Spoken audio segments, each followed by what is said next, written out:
into this series was 6-0. The Yankees' regular season record, a shutout against the Indians. 3-2, 2 outs, bases loaded, tie game. But this is the postseason, and regular season stats mean nothing. Indians win. A thrilling extra innings win has the Tribe riding high into the Bronx. I know we have to win 3 games, but we have to think about winning 1. The only stat to know is 2-0 in favor of Cleveland. This is why you play the game right here. I want to play every game in the postseason.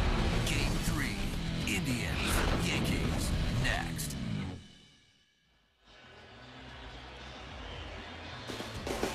We welcome you to Yankee Stadium. This American League Division Series on TBS, presented by Budweiser, the official beer of Major League Baseball. The red-hot Cleveland Indians look to sweep away the New York Yankees in Game 3 tonight in the Bronx. Good evening, everybody, with Bob Brenly, Tony Gwynn, Chip Carey in New York. As if, Bobby, the Yankees' troubles weren't big enough, George Steinbrenner, before the game today, issued this statement to a newspaper in New Jersey: if Joe Torre and the Yankees do not win this series, Joe Torre will be out as the manager in New York. Exactly what the Yankees probably don't need tonight. Another day, another distraction. Yeah. We talked to Joe Torre before the game. He says, hey, there's nothing new here. It happens every year. You almost get the feeling like King George is trying to distract a little of the attention away from the anemic offense. And Tony, I would assume the way that the Yankees have been held in check by this unbelievably good Cleveland staff, that might not be such a bad thing for New York. Yeah, and, you know, bottom line for New York is they've got to put some runs on the board. They've got to get their offense going. 8 for 66, a $121 in this series. Tonight, a little bit different type of guy, so maybe they can get their offense back on track tonight. And that guy is Jake Westbrook. The guy pitching for the Yankees is the ageless wonder, Roger Clemens, and he'll face this Cleveland lineup. Grady Sizemore leads it off as Drupal Cabrera bats in play second. In the middle of the order, Travis Hafner, who had the game-winning hit in Game 2. Victor Martinez, Ryan Garco, Johnny Peralta, Kenny Lofton, Trot Nixon, who's faced Roger Clemens a lot, gets the start in right. Casey Blake bats ninth. Roger Clemens has not pitched since September 16th. Biggest game of the year. This is why they paid him all that money to pitch in pinstripes. And his first, a live fastball misses high to Grady Sizemore. 1 ball, no strikes. A gorgeous night, 71 degrees in the Bronx. A humid night, breeze blowing from left to right.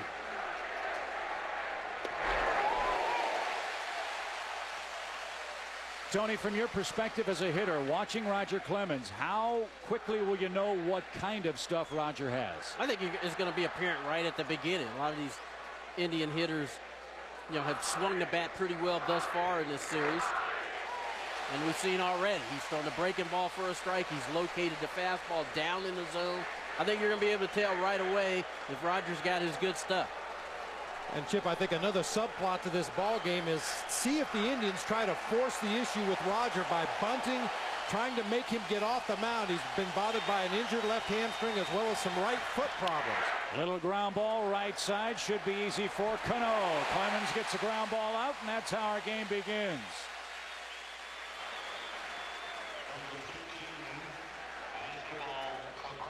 So here's Asdrubal Cabrera, the young second baseman for Cleveland. 1 for 8 in that series, but a home run that hit for Cabrera.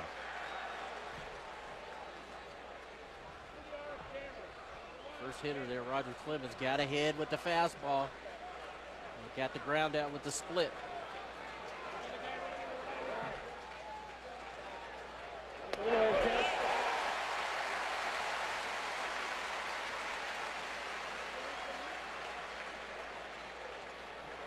And we welcome those of you who just saw the Red Sox complete their sweep of the Angels in New York. Derek Jeter, wild throw past Giambi.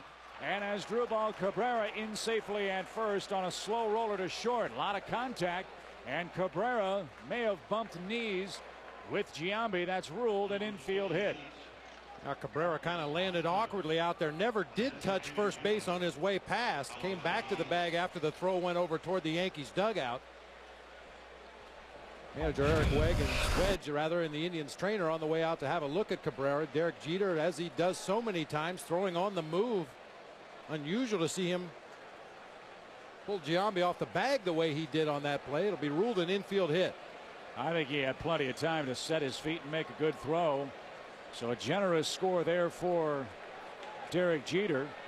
And Cabrera in safely at first with the game's first base hit tonight. Again, the storyline for those, again, you in Boston, you in LA. George Steinbrenner said before the game, if the Yankees don't win this series, Joe Torre will probably not be back as manager next season for New York. The Yankees' backs are against the wall. They are 0-2 in this series, but they have been in this spot before, 0-2 in the first round. Remember, a few years back, they trailed Oakland 2-0 at home, went west, and ended up winning that series. So that's what the Yankees are hoping can start tonight against Cleveland. Roger Clemens, starting for the first time since September 16th, faces his third hitter here in the opening inning. Already early in the game, I think Roger's already established that split finger is going to be the out pitch for him tonight. He's gotten ahead. He got ahead of Sizemore.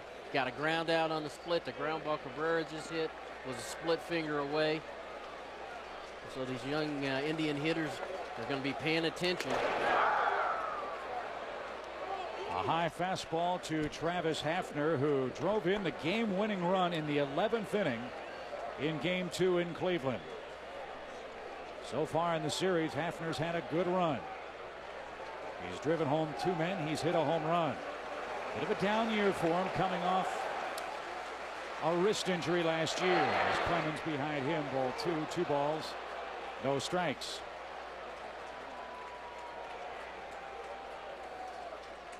When you look at this Indian lineup, they've done a good job offensively. Guys using the whole field, getting base hits with guys in scoring position. The Indians have been pretty impressive thus far in 2 games.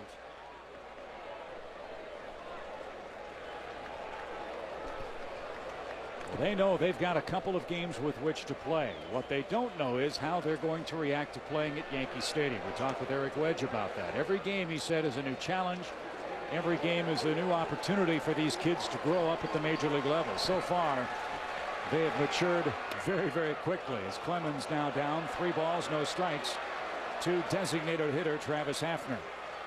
Well, over the last 6 years, the Indians have definitely had their problems here at the stadium. A 3-17 record. Of course, 6 years ago, it was a completely different Cleveland Indians ball club. Some of these young kids are immune to all that pressure. They're just playing baseball. That's what Kenny Lofton said would be the key for them. So far, it's worked perfectly. 3-1 the count. Hafner taking all the way. Have to respect the Hafner power. Also have to be aware that the right field porch only 314 feet down that right field line. This is a place where left-hand hitters, Tony, can turn and burn and hit a pop fly that'll go out. Yeah, and if you're a left-hand hitter, you're always going to be aggressive on stuff on the inner half of the plate. But it's also a ballpark that's got a lot of room up the alleys. Took something off. 3 balls, 2 strikes. And it should be pointed out, not only the left-handed pull hitters can reach those seats in right, but Derek Jeter has made a living out of 320-foot fly balls that land in the bleachers out there in right field. Much to your disgust as a National League manager. I do remember that.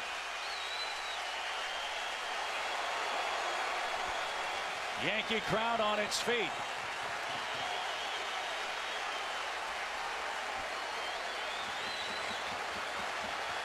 Runner goes. Ground ball foul. Here's how the game ended in the 11th inning in Cleveland. All those opportunities. That was a 3-2 pitch, and that was the game ender. Kenny Lofton, who has been the offensive hero for the Indians so far in this series, gave Cleveland the 2-0 lead, and yeah, what a game.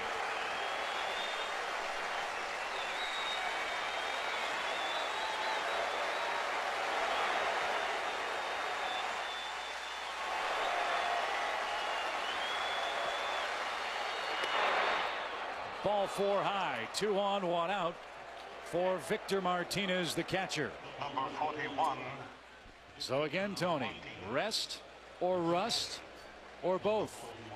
I'm sure you're going to get a little bit of both. He hadn't been out there. It's only been out there once in the last 34 days it was, and I'm sure the adrenaline's flowing pretty good. It's playoff baseball. Your back's against the wall. You're down 0-2.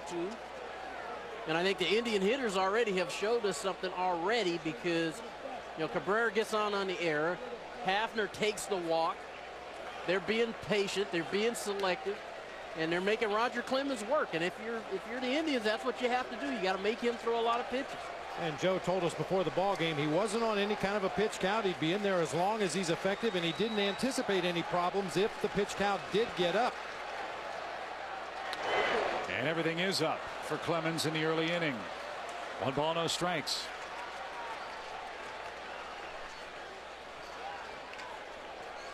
A ground ball to second, an infield chopper that was ruled a hit. Should have been an error, but wasn't.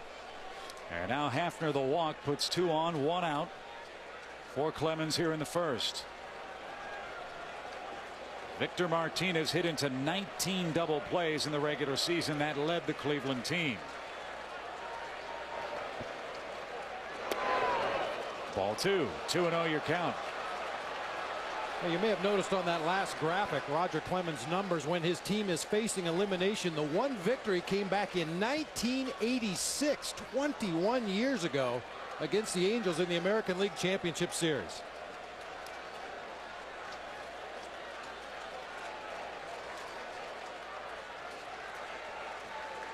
Two on, 1 out.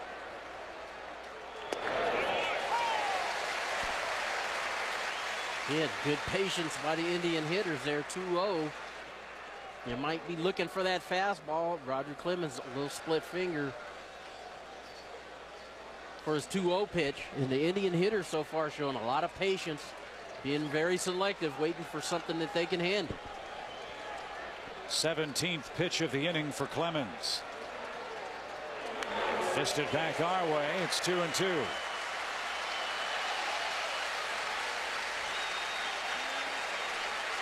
Well, Clemens was very honest in his own assessment of what he brings to the table at this stage of his career. He is 45 years old. He was quoted as saying, "What I lack in stuff, I'll throw my heart out there. My will have to take over." There's no question that this guy has been a real trooper out there on the mound for every team he's ever pitched for. And maybe never more so than tonight. Pitching with a bad hamstring. Took 2 cortisone shots in his right elbow. Trying to will his way through this first inning. But he's gone full to Martinez. 3-2.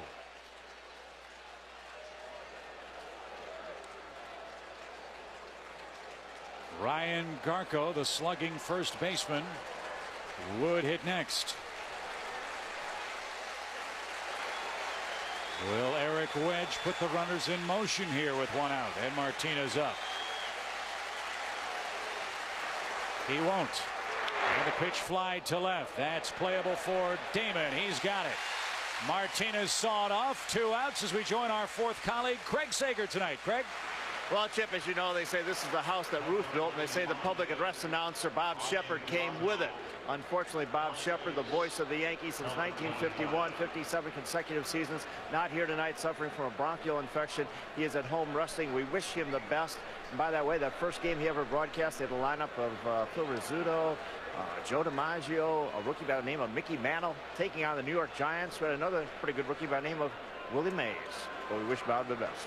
Indeed we do. Jim Hall filling in for Bob Shepard tonight. And Tony, you had to get chills when you heard your name announced by Bob Shepard at this ballpark.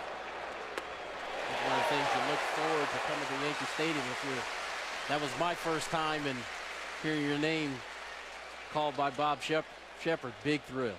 10 of the Indians' 14 runs in this series have scored with 2 outs. Ryan Garco now with 2 on and 2 out in the first inning.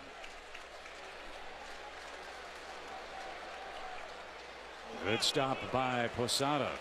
They used to say of Bob Shepard that his pronunciations were so precise you could hear both G's in Boggs when he stepped into the batter's box. So Mr. Shepard, everybody here at the ballpark and the Bronx misses you and can't wait to see you soon. Talk about pitching, defense, and timely hitting. The Indians have made the most of those timely hits with 2 outs in this series. Hot shot, base hit up the middle into center field. Here comes Cabrera. He's going to score. The Indians strike again with 2 outs and lead by a run. Here it is again. Ryan Garfield this time. The shortstop, number 2. Just taking this ball right back where it came from. Fastball in, fighting it off, going right back up the middle. Another 2-out RBI. And that's why the Indians are winning this series. They've been able to deliver when they've had opportunities, and most of them have been with 2 outs. This time Ryan Garco base hit up the middle and gets them off to an early lead. And that quiets the crowd for the moment. And again, the haste of Derek Jeter to make that throw to first with Cabrera running is the result, and a 1-run lead for Johnny Peralta, the shortstop. He takes a ball. 1 ball, no strikes. 23 Clemens pitches in the first. Boy, so important for the Indians, I feel, to score that early run, calm this crowd down a little bit. They were just waiting to erupt for the Rocket to have a quick first inning. That has not been the case. We saw it happen at Wrigley Field last night when Chris Young from the Diamondbacks homered on the first pitch of the game and essentially took that Wrigley Field crowd out of the game early. Same thing has happened here in the top half of the first. A run, 2 hits, 11 2-out runs for the Indians in the series, and they have the early lead. Looking for more now with Johnny Peralta. 2 for 8 is he in the series.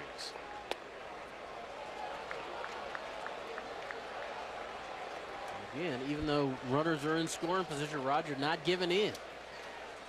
Throwing that split finger ahead in the count. He's throwing it behind in the count. And Peralta chased one on the first strike. That time laid off of it. 2-2.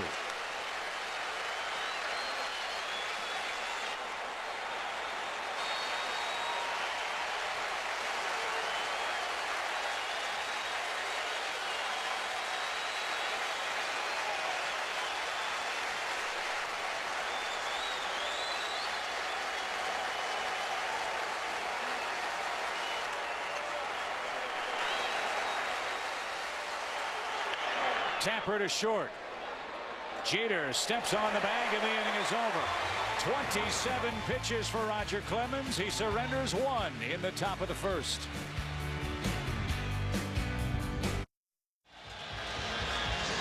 Cleveland scores first in the first. Here come the Yankees for their skipper Joe Torre. Johnny Damon leads off, followed by Derek Jeter, Bobby Abreu, A-Rod hitless in the series. Jorge Posada behind the plate. Jason Giambi makes his first appearance as a starter. Hideki Matsui the DH. Robinson Cano at second. Melky Cabrera is in center field. Pitching for the Indians, right-hander Jake Westbrook. A tale of 2 seasons for him.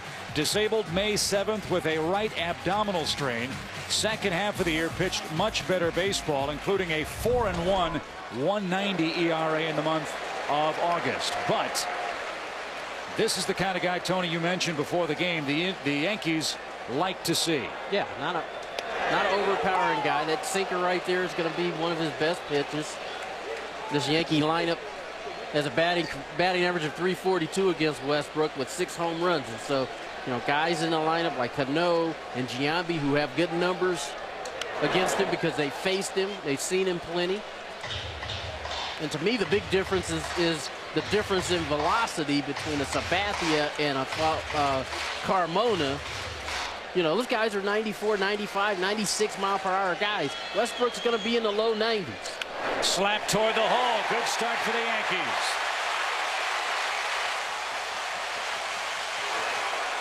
That's one of the few times in this series any Yankee guys has tried to hit the ball the other way. I think that's what they realize. You know, you don't have as much velocity, so to stay back and hit a ball running away like that, that's the best you can do. Look how deep that ball is in Johnny Damon's stance. That allows his barrel to stay in the zone. That gives him more margin for error. And I think the whole Yankee offensive lineup is going to be thinking that because velocity has changed. I mean, that's the thing that changes it for the hitters. When you got a guy who's not overpowering, you're going to be willing to wait a little bit longer, like Damon did. So runner at first, Westbrook to the stretch very early in the game for Derek Jeter. Jeter 1 for 8. And playing in his 49th postseason game tonight. That's #1 all time. And you know he's looking for a redeemer right here. Even though it wasn't ruled an error, that infield hit was a play I'm sure Derek Jeter will tell you he should have made.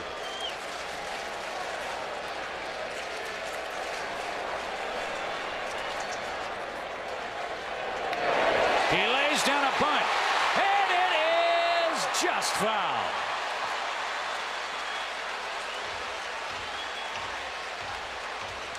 That's an outstanding effort by Derek Jeter. I thought maybe he could take a shot at hitting the hole between first and second. Instead, he drops a bunt. And it looked like it was just going to hang on and stay fair, but right at the last moment. You know, Tony, you know this. Different fields are cut differently around the foul line. And here at Yankee Stadium, the grass is very close to the foul line. I think at some other ballparks, that ball would have stayed fair. But here at Yankee Stadium, it just trickled into foul territory. So the Yankees taking a page out of the Indians' Game 2 game plan. The Tribe bunted 4 times in a sacrifice situation. That was a bunt for a hit attempt by Jeter. Swinging this time, chops it up the middle. At the second base bag. What a play by Peralta to start a 6-3 twin killing. 2 outs. Johnny on the spot indeed. Well, for a guy that gets criticized a lot for his range, this slow hit ball up the middle leads Peralta right to the bag. He fields the ball with his foot on the base. Easy throw to first to complete the double play.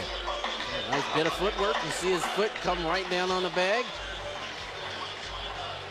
It had the makings of possibly a nice inning working for the Yankees. Ends up right there in the double play. A live Spanish feed is now available for our ball game via the SAP button on your remote. Base is clear now for Bobby Abreu. Abreu 2 out of 6 in the first 2 games.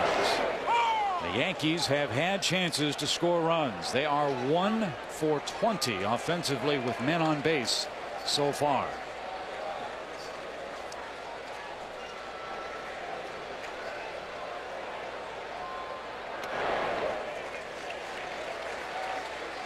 Kind of an interesting proposition tonight. We asked Eric Wedge what Westbrook had to do to be effective, and he told us he had to stay ahead and he had to stay down.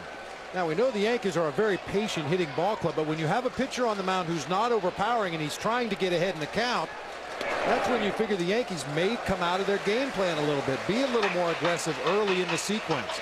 Westbrook throws 80% fastballs on first pitch throughout the regular season. And as we saw on that Jeter ground ball, gets a lot of double play balls, more double plays than anybody else in baseball the last 4 years with that sinking action. But now Abreu, who works the count perhaps as well as anybody in this lineup, has a 3-1 pitch at which to look. Abreu's shown a lot of patience in this series already.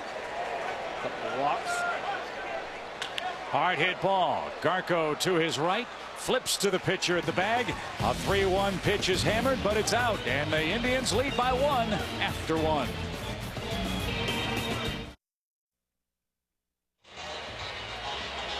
Game 3 of our Indians-Yankees matchup presented by Budweiser at Yankee Stadium. Home plate umpire Ron Culpa takes us through the ground rules.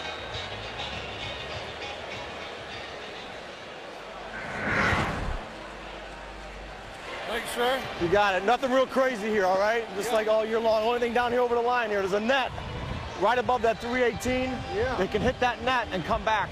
No home. It's a home run. It is a home run. It is a home run. Yeah. The yellow out here above Modell's. Yes. You see this yellow steps? It's painted. That's beyond. That's a home run. All right. Same thing over here. There's a net down. There's a net down on this side. So our thanks to Ron Culpa, wearing our microphone behind the plate tonight. And Kenny Lofton starts things off in the Cleveland second. He bunts down the line foul. And this guy has been absolutely everything Cleveland could have hoped he would be offensively in the series so far. 5 hits, 7 at bats, and 4 2-out runs driven in. He's got the big hits. You know, 4 RBIs. He's just been a thorn in the Yankees side so far in this series.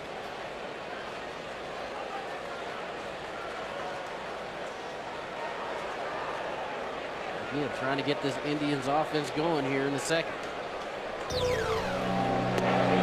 Off the plate, ball 2, 2 balls and a strike. I was thinking back to talking to Eric Wedge before the ball game. We saw Kenny Lofton show bunt once and try to bunt once and ask him, do you think you might do that against the Rocket tonight? He said, we have an approach in this ball game and we'll adjust if we have to. That's all he could say. Of course, he doesn't want to give away what they may try to do against the Rocket tonight, but I really think the Indians need to see if he can field his position. Joe Torre before the game said that Clemens, who pitched in a simulated game down in Tampa earlier in the week, passed through all of those tests with flying colors, fielded bunts, covered first base. We'll see if he's up to game readiness tonight. Pop deep short. Jeter out. One man down. Here's a look at the rest of the Yankees defensive lineup tonight with Johnny Damon, Melky Cabrera, Bobby Abreu from left to right. Around the horn, Giambi gets the start at first for the Yankees. Robinson Cano, Derek Jeter up the middle. Alex Rodriguez is the man at third. And Jorge Posada behind the plate. And Trot Nixon, the longtime Boston Red Sox, gets a crack at Clemens. He is one of the most experienced hitters against him in their lineup. He's faced him 35 times, and Nixon's hit 3 home runs. He's the one guy in this Indians lineup who's seen him a whole lot. And so Eric Wedge wanted to get him in the lineup tonight.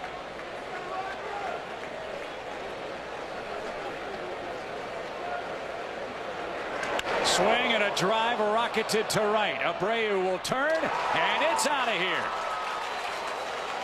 4 home runs for Nixon against Roger Clemens, and that one a solo shot to make it a 2-0 Cleveland lead.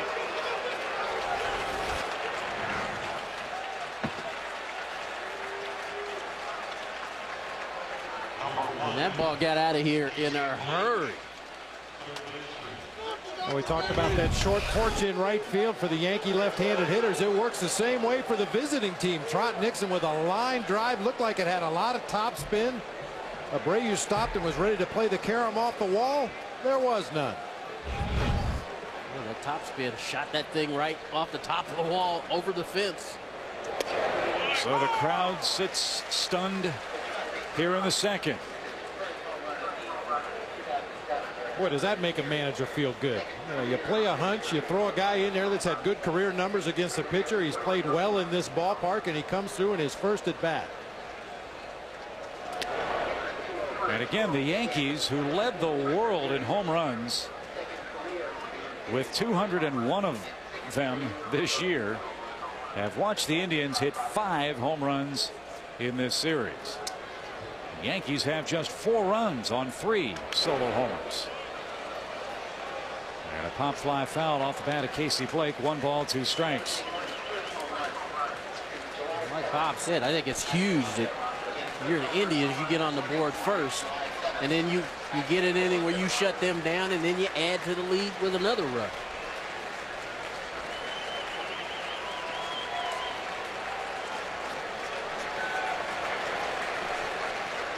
One ball, 2 strikes, bases clear, 1 out.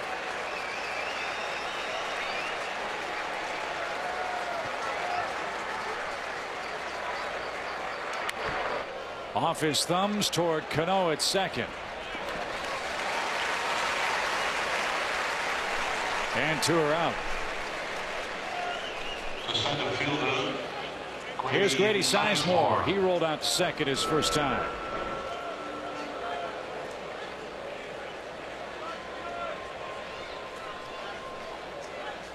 The Yankees will have the middle of their order coming up in the second inning. That will start with Alex Rodriguez. We'll be very interested at what reception he gets in our second inning.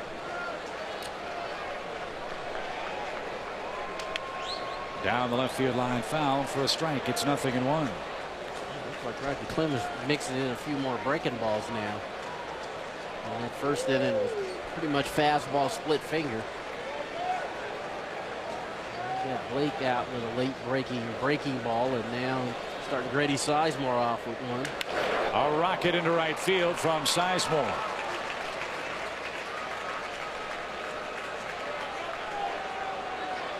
4 Cleveland hits already. Again, Indian hitters taking pretty good hacks. All stayed in the middle of the plate. Very nice swing, nice position. Hooks this ball into right field for a base hit. The Indians, again, have done a nice job offensively. They've showed patience. They've hit the ball where it's been pitched. They've done a great job with runners in scoring position. And I would expect Sizemore to be on the move over there with 2 outs in the inning, try to get himself into scoring position. Roger does not like to throw to first base. It's just a fact. He will when the sign comes from the bench from Joe Torre, but if he had his choice, he would deliver every pitch to home plate and let Jorge Posada worry about the base runners. We'll see what kind of lead Sizemore measures off here. Our leadoff line technology brought to you by Travelers Insurance. Pretty good lead over there. A very gentle throw from Roger Clemens. Let's see if Grady Sizemore's front foot gets to that green. The 9-foot line. 16 postseason stolen bases during the regular season.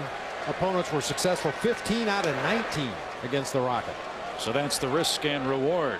If you get on, you can run against Roger Clemens and maybe run him right out of this game. We have a question for Joe Torre.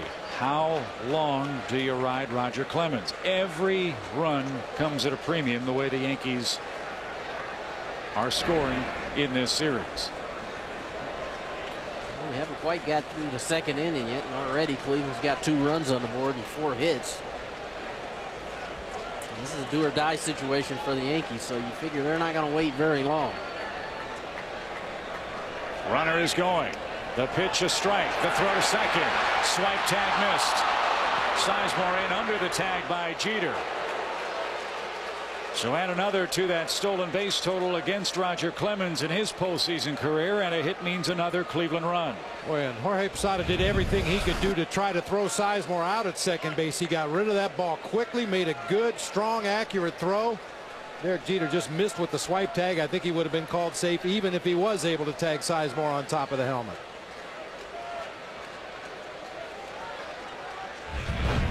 Jeter trying to sell the tag.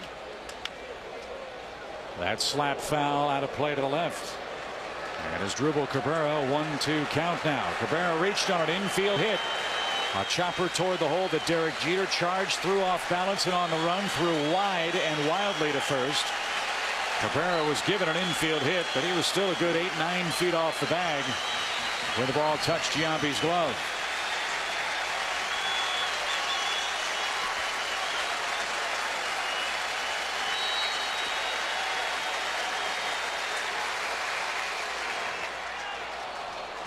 Two balls, 2 strikes. And that has to be a little disconcerting to Roger and Jorge Posada. You throw that good splitter down there around the knees, a pitch with a 2-strike count. Most hitters are going to offer at it. Cabrera just spit on it. He had nothing to do with that pitch. Another excellent night by the Indians at making the Yankees staff work. High fly center field. Back goes Cabrera. He's under it. Inning over. 2-0 Cleveland after 1.5.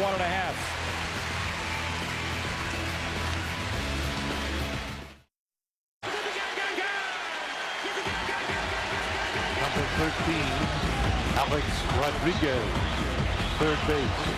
Number 13.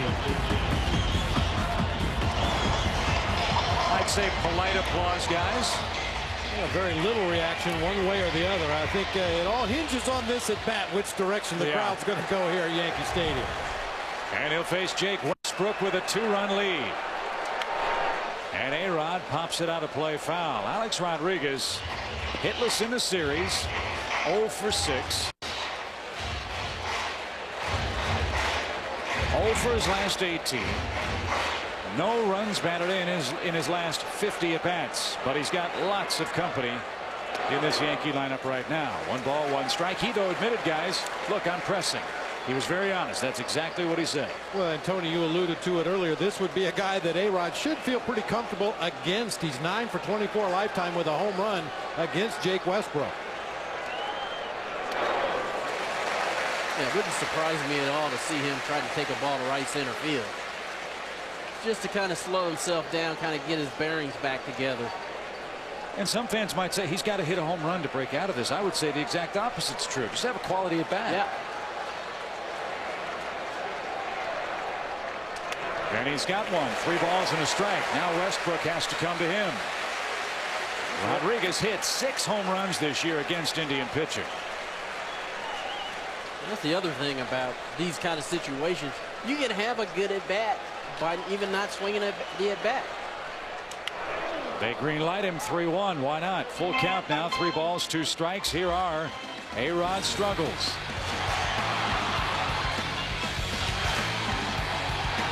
And some of those numbers, guys, you really have to chalk up to just great pitching by the Indians. I mean, Carmona in game 2. I don't think the 27 Yankees would have hit him that night. I don't think so either. Hot shot. He's on the board. Lofton cuts it off. A-Rod thinking about a double. Dives back into first. And here come the Yankees.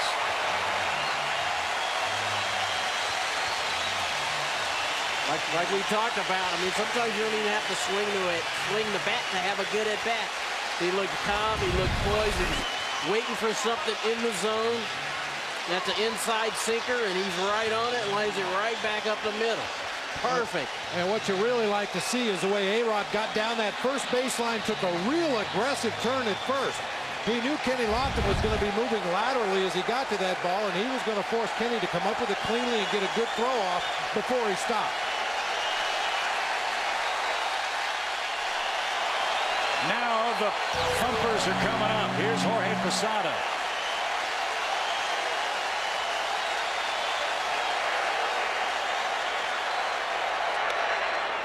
And this is that Yankee approach that was on display at inning 1 of game 1. Make the Indian starters throw strikes. CC Sabathia walked 6 in game 1. Westbrook falls behind here. Well, that's not to say that they didn't have the same approach against Sabathia and Carmona. Double play ball. Big hop to Peralta. Cabrera turns it. Second double play. Westbrook getting that sinker, and it's biting and biting hard. 2 out. Well, you talked about over the last, well, since 04, 109 double plays, 20 during the regular season this year, 2 already here tonight. It may not be the turbo sinker that Fausto Carmona featured, but he has that good downward movement not only on his sinker but on his slider and his changeup. And you know Westbrook's got some payback due these Yankees. They wore him out in a start earlier this year, and Westbrook was also a former Yankee. Made his big league debut in pinstripes. So now he faces Jason Giambi. Bases clear and 2 out.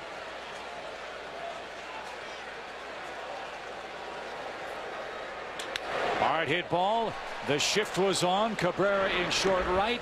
Another ground ball out, and the Yankees trail by 2 after 2 at home.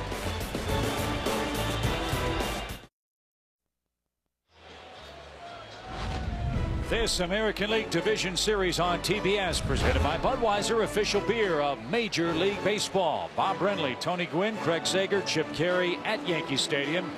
Roger Clemens down 2 after 2. And guys, not surprisingly, with New York down 2 games to none, there is activity beginning in the Yankees bullpen. Travis Hafner is up for the Tribe. He walked back in inning number 1. You're the Yankees. You're hoping Roger can settle down here and get his game together here and give you a few innings. Now facing elimination, it's all hands on deck. I mean, Phil Hughes began throwing as the Yankees went out to take their positions defensively, just in the event the Rocket runs into some more trouble here in the 3rd.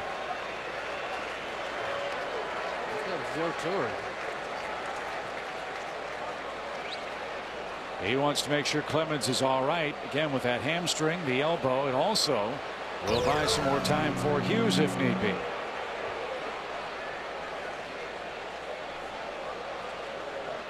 Well, he's not going to go quietly into the night. He is going to argue to stay in this ball game.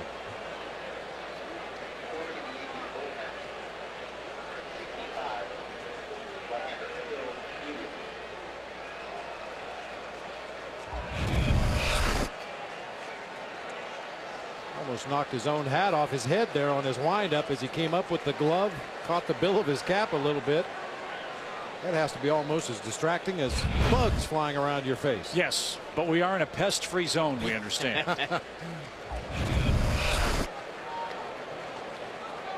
Just a grimace out there on the mound. Just didn't look right. And a lot of times it's not a specific thing. Joe Torre and Ron Guidry, they know what Rocket looks like when he's in a good rhythm out there on the mound. And if you see anything different from his body language, his facial expression, the way he follows through, the time he takes between pitches, that's a red flag for a pitching coach. Base is clear for Hafner. Now 2-2 count.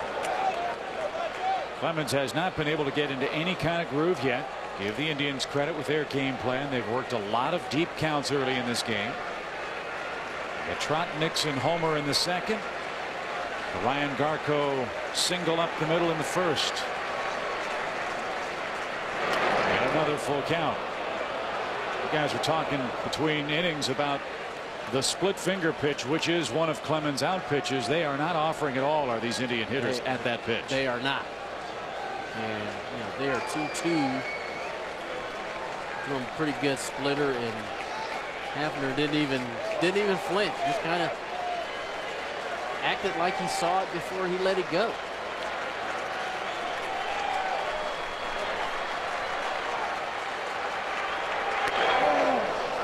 A leadoff walk. Tried to overpower a fastball and missed badly with it. 2 walks for Clemens. Hafner's been passed twice. And the natives are restless in New York. The catcher, Victor Martinez.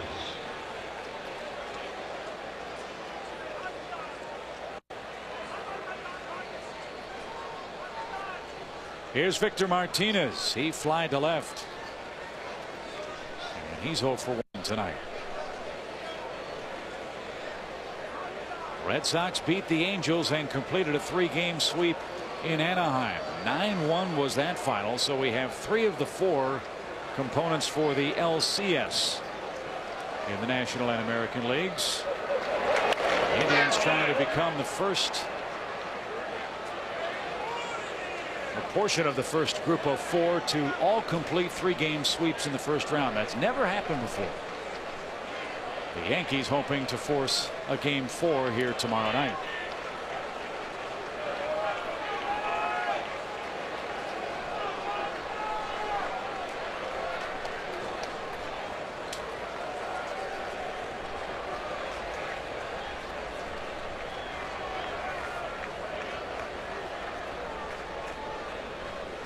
All this time allowing Hughes as many tosses as he needs in the bullpen for New York.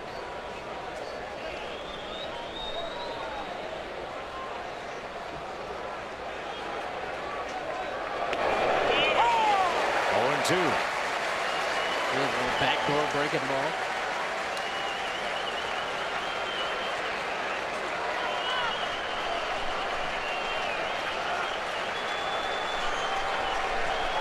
Like all eyes are keeping a close eye on Rogers.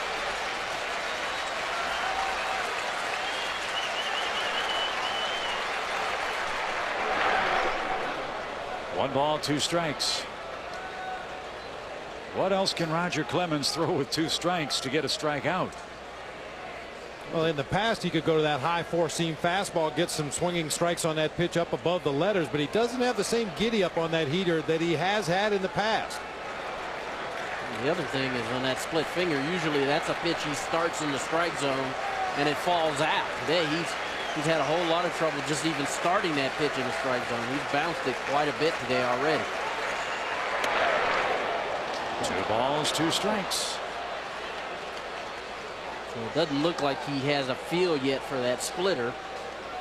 And the other thing is the Indian hitters are letting him know they're picking it up pretty quickly, because they're not even offering at it. And I think that's one of the reasons why, if you're Joe Torre or Ron Guidry, you're a little concerned right now because you don't want to let this game get out of hand. Another 3-2 count. And pitch number 59. Joe Torre might tell Posada to go out and talk to Clemens. Buy a little more time here. Don't forget, coming up on Thursday night, we will have Game 1 of the National League Championship Series exclusively here on TBS. The Colorado Rockies will visit Brandon Webb and the Arizona Diamondbacks at Chase Field in Phoenix. Can't wait for that series to start. Two very exciting young National League clubs. They play in very offensive-minded ballparks. I think that's going to be a very interesting series. Does Clemens have to get Martinez to stay in the game? 1 on, none out. 3-2 pitch. He got it.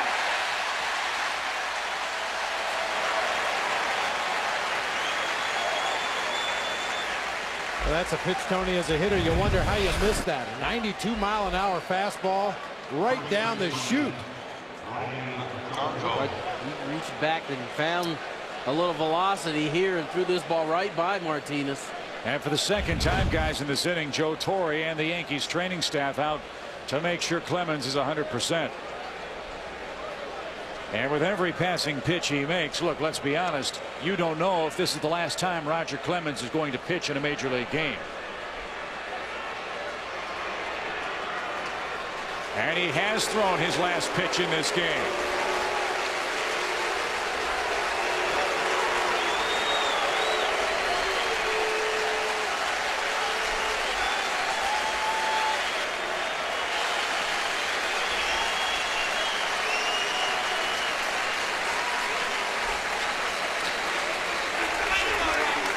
If it was the last pitch Roger Clemens threw, how appropriate, guys, that it was a strikeout.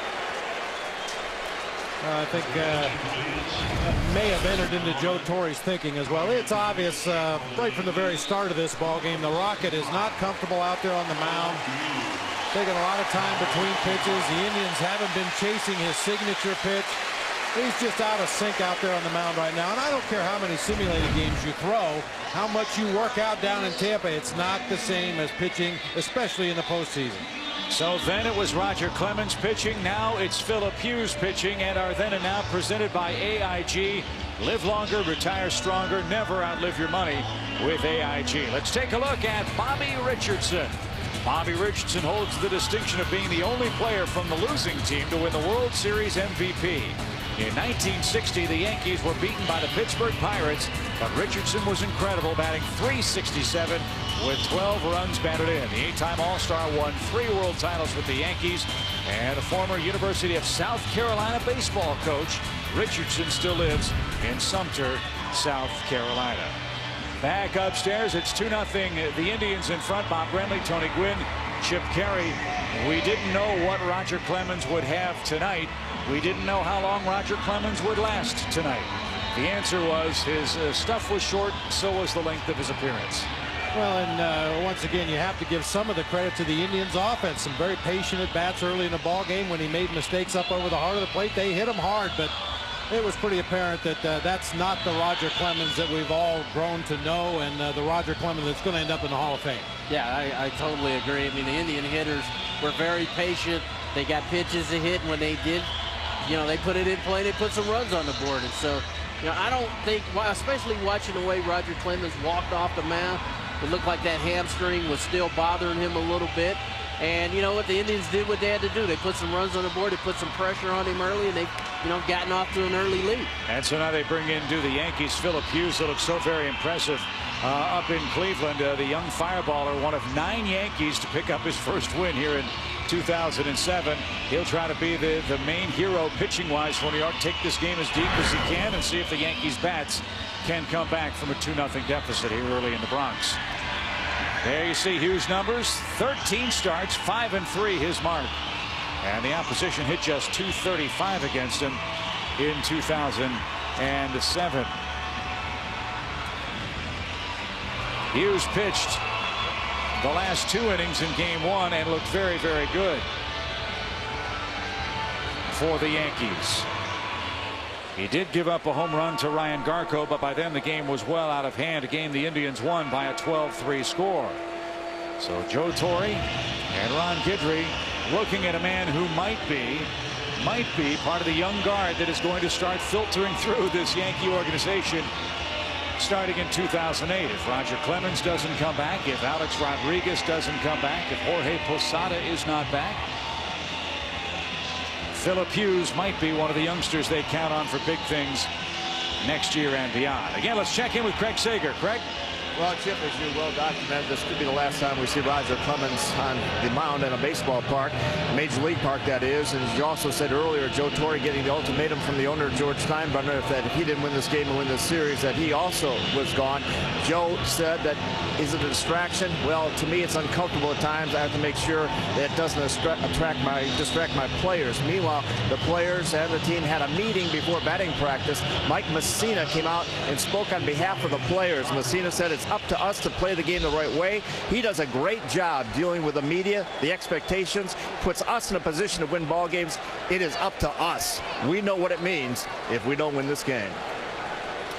All right, Craig, thank you very much. And if it was the last goodbye, a love tap from Joe Torre. The Rocket pitched with all of that heart, Bob Brenly, you talked about at the start of the telecast. But the Indians touch him up for 2. He departs, and Phil Hughes on with Ryan Garco in the box. And now, Tony, all the preparation that the Indians put in facing Roger Clemens, still a long way to go in this game. You now have a youngster with excellent stuff facing you now. Yeah, and so now the game plan changes just a little bit. Now you add a little bit of velocity. You add a breaking ball now. And really, they've seen him already in this series. A wild pitch that will send Hafner into second base. So that takes away a ground ball double play. And lots of wild pitches plague the Yankees in game 2. That looked like a fastball that hit out in front of home plate. Any catcher in Major League Baseball will tell you, you just don't anticipate the fastball in the dirt. Breaking balls, change-ups, splitters, absolutely, but you would assume that a Major League pitcher could get his fastball somewhere near the target most of the time. That time Hughes bounced it way out in front. Garco's the guy that had faced Hughes in Cleveland and took him deep the other way. Deep short. Derek Jeter sets his feet, makes a perfect throw. 2 men down. TBS is available in HD. That's high definition. Call your local cable or satellite provider. And I don't know if there's a more beautiful cathedral to see a game in high def than Yankee Stadium, the house that Ruth built in New York.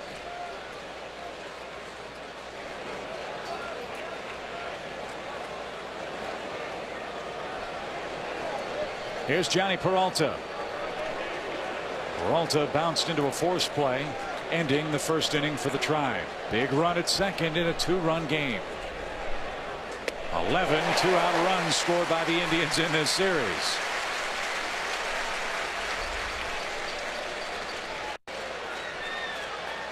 I'm almost surprised when they don't score a run with 2 outs. I mean, they've been really good at delivering in the clutch.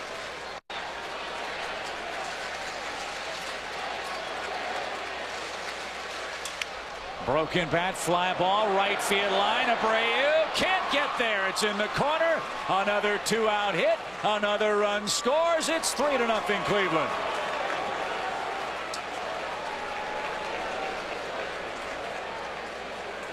I'm telling you, it's just uncanny, the Indians' ability to hit with runners in scoring position and 2 outs. See, Posada wanted that ball outside. He kind of got it in the middle of the plate, and he fights it off the other way. Drives in the run, puts pressure on Abreu to make a quality throw. And again, base hit with 2 outs. So Roger Clemens, 2 1/3 innings, 4 hits, 3 runs, 2 walks, a strikeout, and a home run. And now Hughes has to somehow neutralize Kenny Lofton, who has been very, very tough. 3-0, Cleveland in front. And there in a nutshell is your series.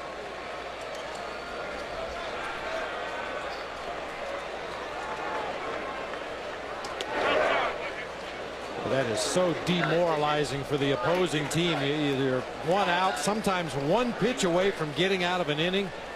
Somebody comes up with one of those big clutch 2-out base hits, forces you to stay out there and play defense a little longer. In this case, another runner in scoring position. 2 balls and a strike.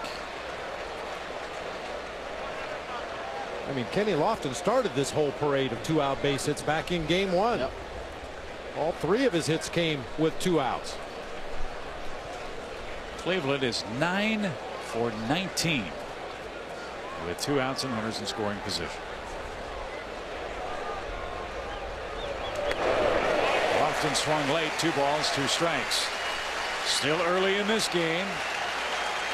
The Yankees have hit into 2 double plays. The way Cleveland's swinging the bat, they're in scoring position, sitting on the bench. Garco. Well, 9 for 19 with their pitching is going to get it done.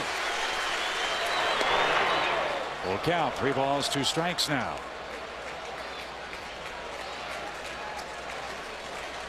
He's 4 for 4 in this playoff series.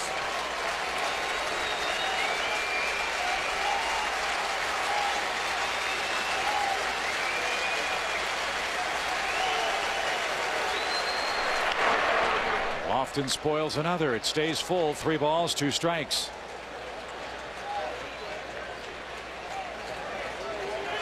Somewhat unfamiliar territory for Philip Hughes as well, even though he did pitch well in relief in game 1 of this series. All 13 of his appearances were as a starter during the regular season.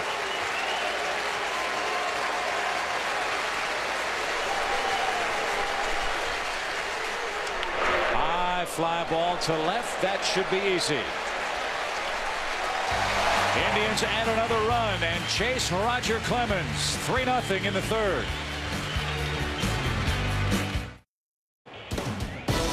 This copyrighted telecast is presented by authority of the Office of the Commissioner of Baseball and may not be reproduced or retransmitted in any form, and the accounts and descriptions of this game may not be disseminated without express written consent. The crowd at Yankee Stadium is stunned. Roger Clemens, a strained hamstring, has to leave the game. Yankees are down 3 runs with Hideki Matsui leading off against Jake Westbrook, the former Yankee. He's given up 2 hits, but 2 double play balls behind him have kept the Yankees at bay to this point. And that's outside ball 2. Tony, Bob Brenly, Chip Carey. Yankees can strike back very, very quickly. They got to get going, though. They're down 3. Yeah, no question. I mean, they just haven't been able to put anything together. A bunch of some hits and some opportunities together. They've been spaced out, and you got to tip your hat to Cleveland's pitching staff. They've done a great job keeping them off balance. Don't think for one moment that pitching coach Carl Willis or manager Eric Wedge are taking anything for granted at this point. This Yankee offense has shown all year long they're capable of exploding and putting a lot of runs on the board in a hurry. Out of play foul. That in on the hands of Matsui. 2 balls, 2 strikes. He, along with so many other of his teammates, hitless in the series. Again, the Yankees led the world in batting average, runs scored, and home runs this year. At 290 team batting average, the best since 1936. They had some pretty good players on that team. Yeah. Dickey, Joe DiMaggio was on that club. Lou Gehrig was on that club. 968 runs scored by this Yankee offense this year. That's the most since 1937. So they have eclipsed a lot of the great Yankee teams of the past with their offensive performance this year. We haven't seen it so far in the postseason. Bouncing ball. Matsui with a bad hamstring. Throw to first. Not in time. He beat it out. And if you wonder if that hamstring's 100%, all you need to know is how far Matsui ran down the line after he was called safe. He could not put on the brakes, but he's in with a leadoff hit. Cabrera really made a nice play. You see Matsui realizing he got to get his team going. Well, Matsui hit that bag at first hard with his right leg. He had his right knee drained last Sunday. And it looked like it was giving him some problems in game 1 and game 2. That's his front leg, his land leg, Tony. You know how important that is. Yep. And when you get your knee drained, the hardest thing to do is to stop. It's not to pick up speed, it's to slow down. And I said hamstring, I beg your pardon. It was the knee of Matsui, but he is aboard here in front of Robinson Cano, who asked for time, didn't get it. The pitch outside, there's a break for New York. 1 ball, no strikes. The Yankees have started 3 straight innings now with the leadoff man getting on base. We've hit into 2 double plays already. We're only in the 3rd inning.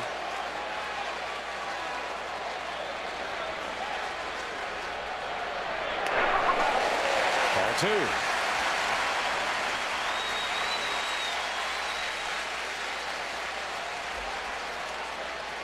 Oh. Tells you all you need to know.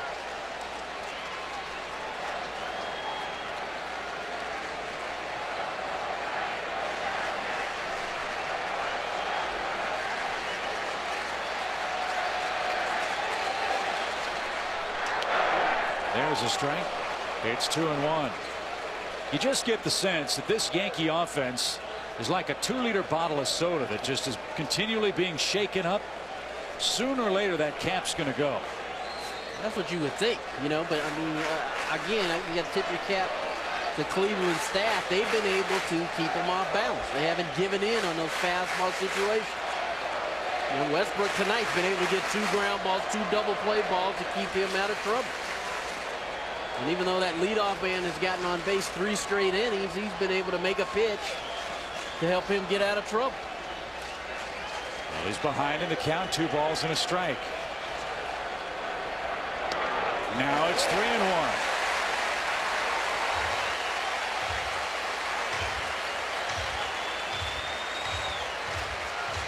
That's what the Yankees do. They make you work. They make you throw a pitch in the zone. And even though they're down 3-0, Cano showing a lot of patience here, not chasing that ball that's on the outer third. Cano homered in the 4th inning in game 1. He can sit on a pitch here. 3 balls and a strike.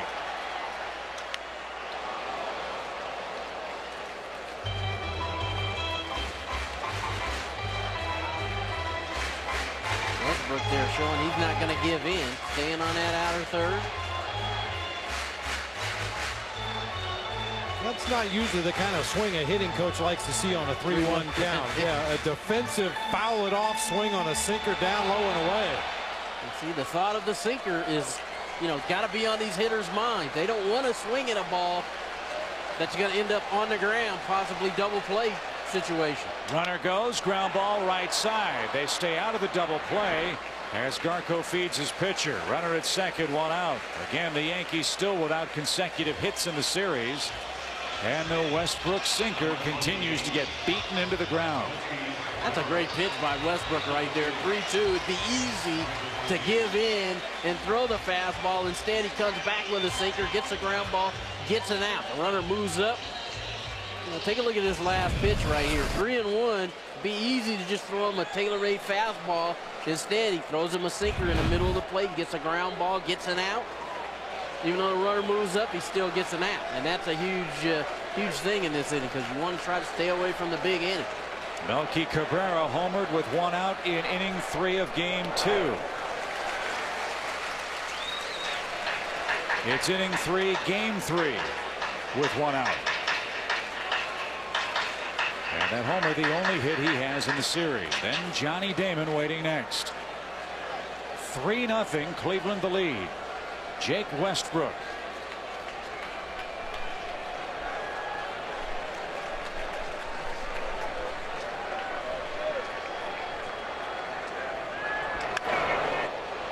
Line foul.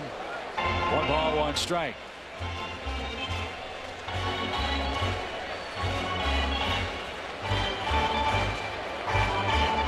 If we get to game 4, that'll be here tomorrow night. Paul Byrd has already been announced as the Cleveland starter. The Yankees have not yet announced who would pitch here at the stadium. That was predicated on what Roger Clemens did. Swinging bunt. It's a fair ball. Throw to third and safe.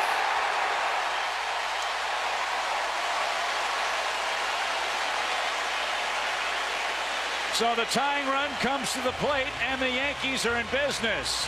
Matsui, a big-time gamble, went in the back door.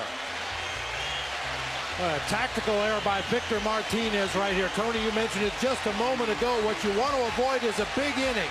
Take the outs where you can get them. Nice slide into third by Matsui. Went way to the outfield side. Only gave the hand and the arm for Garco to tag. Stayed away from the tag. And now the Yankees have an opportunity with a couple of ducks on the pond. This may be the opportunity they've been looking for in this series. Absolutely. Martinez could have taken the out at first. And Cabrera, another guy that can run at first. Damon slapped the single through the left side. Now Westbrook behind Damon. 1 ball, no strikes. Carl Willis, the Cleveland pitching coach, for the first time I think in this series, comes to the mound. He has not had to chat much with his staff. Wait, if you're thinking about a potential inning-ending double play, that's going to be tough to do with Johnny Damon. He gets out of that left-handed batter's box in a hurry and has only grounded into 4 double plays all season. It would take a real hard hit ball right at somebody for the Indians defensively. So Willis with a big smile on his face, reminding Westbrook that he's leading by 3, and you can show the world what a real fan looks like. Reenact an immortal postseason moment, and you could win a trip to the World Series. Just go to Actober.com for your chance to win.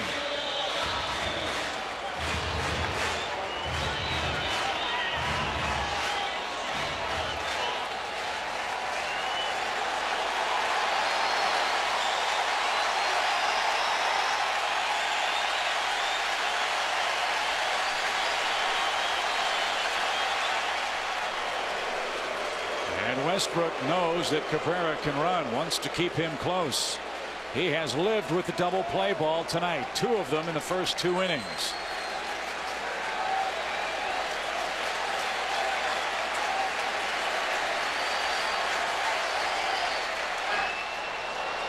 A ball and a strike. The Yankees have 15 all-time postseason wins when trailing by 3 or more runs. This year they did it 9 times. That's why we said earlier, long way to go, especially with the Yankees possessing the bottom of the 9th inning.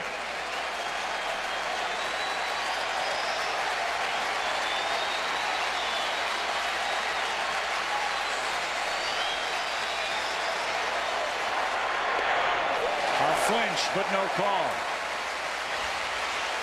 I think if Victor Martinez received that pitch a little better, he may have gotten the call. That was one of those borderline pitches where if the catcher can get around that ball and push it back toward the plate, well, you're more likely to get the strike call from the plate umpire. That time Martinez pushed it further out of the zone.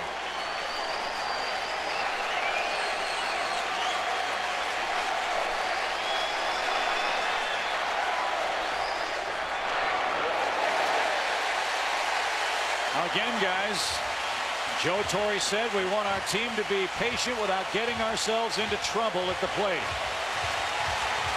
That's exactly what they've done here in the 3rd. Another 3-1 count. It's the first time the whole series they've been able to bunch something together.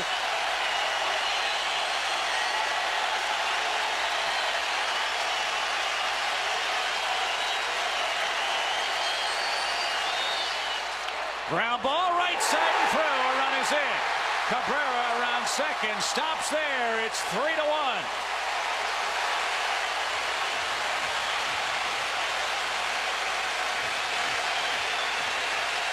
Only the 2nd hit with a man on in this series for the Yankees, and here they come.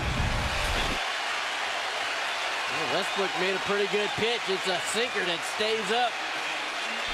Johnny Damon bounces it in the hole between 1st and 2nd. And that decision by Victor Martinez It gave the Yankees an opportunity here to get back into this ball game. Hey, you never know what would have transpired had they taken the easy out at first base, but you know for sure that Garco at first base would have been playing deep. As it was, he was holding on the runner. Big hole in the right side, and Johnny Damon found it. Jeter looking for the Redeemer. Listen to him chant.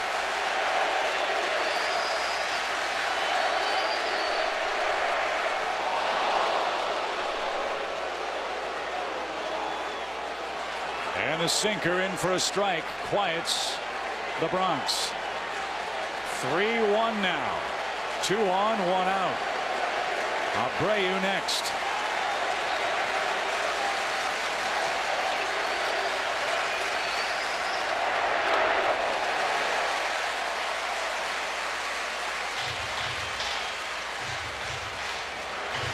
Nice block there by Martinez. Now you got runners on base now. So those balls are in the dirt. Really got to do a good job to keep it in front. You see him keep that ball in front. Not allowing those runners to move up an extra 90 feet. Melky Cabrera at second. Johnny Damon at first with a 1-1. Ground ball toward third. Blake to second for 1. On to first, another double play. The Yankees have hit into 3 double plays in the game's first 3 innings and now trail it 3-1.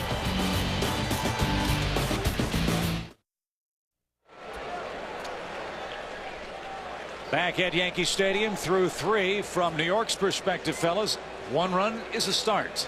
They've had plenty of chances, but Westbrook with that turbo sinker 3 double play balls so far.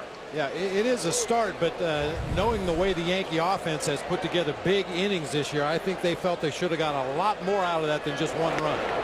So now Philip Hughes has to keep what little momentum the Yankees have in this game in his dugout, with Nixon, Blake, and Sizemore up in the 4th inning.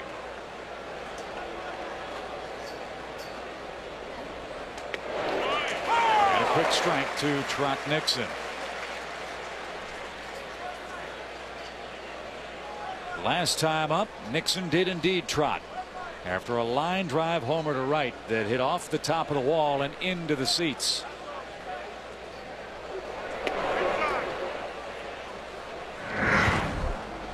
Definitely hit the ball hard enough to get it out of the ballpark. The only question was, did he get it up high enough? And just did get enough. Bounces it off the top of the fence up into the bleachers. A Tony Gwynn-like home run. Yeah, it's a laser beam, right?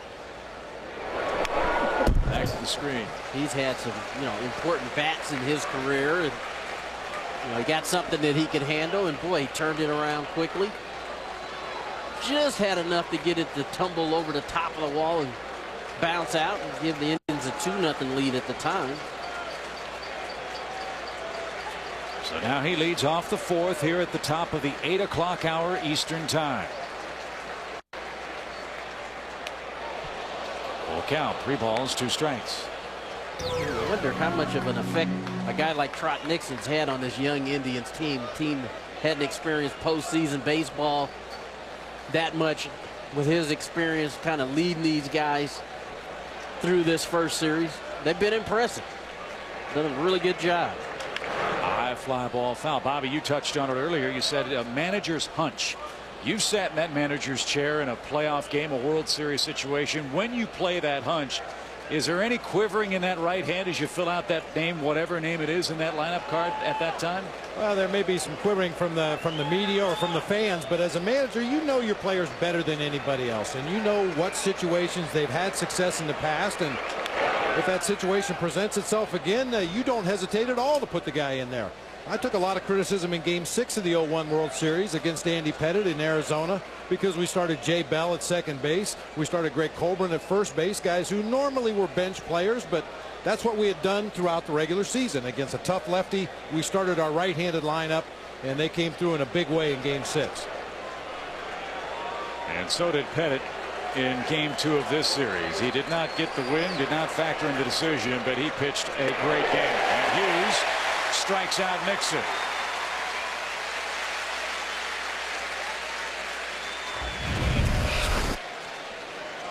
Looks like he just rears back and throws him a good high hard one running away from him.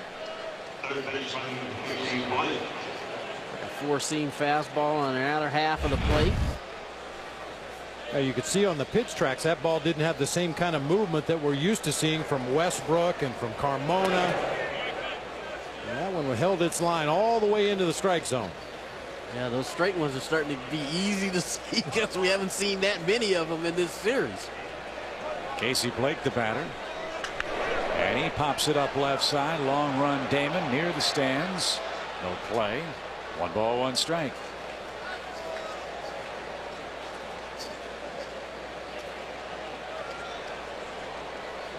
Three runs, 5 hits for Cleveland, 1 run, 4 hits for the Yankees. New York has to win to keep this series alive. If Cleveland wins, they will face the Boston Red Sox for the American League Championship. Popped up our way.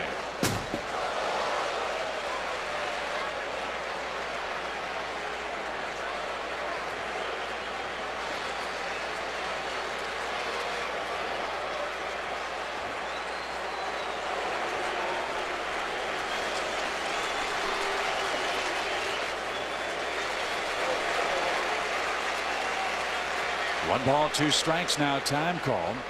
If the Indians win this series, the Red Sox would have home field advantage in that 7-game series.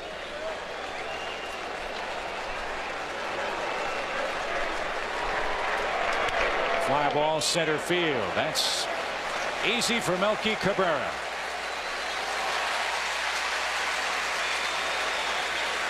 Here's the way the AL Division Series brackets shape up. The Red Sox swept the Angels. Game 1 will be Friday on Fox.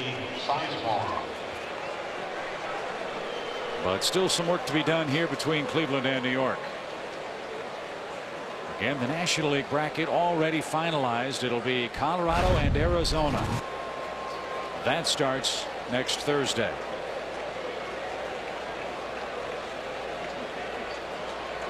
Sizemore down a strike, and Hughes looking pretty comfortable now. As you see, 2 sweeps over in the senior circuit.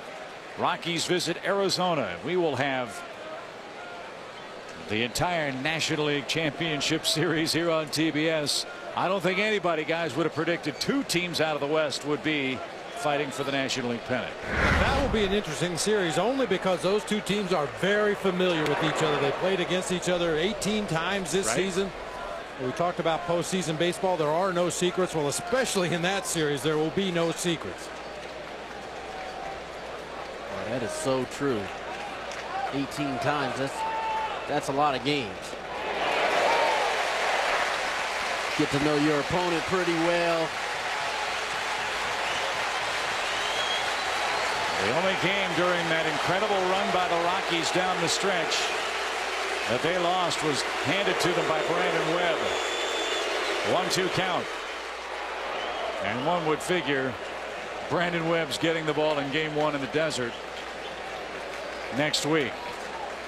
But a good one still on tap here in New York. 2 balls, 2 strikes, a 2-run Cleveland lead.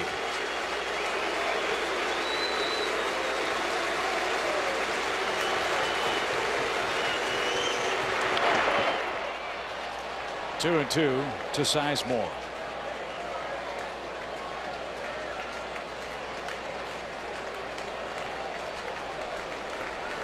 Sizemore just battled you. He's just throwing some pretty good pitch roll on the outside part of the plate. He's been able to just foul it off.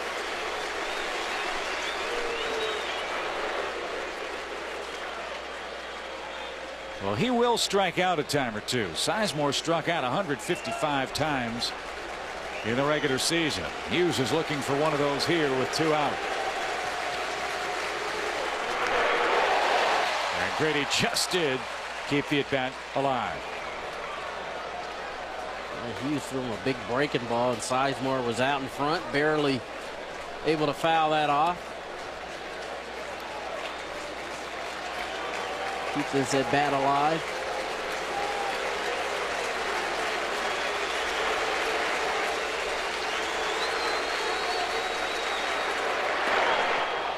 Missed low and in, full count.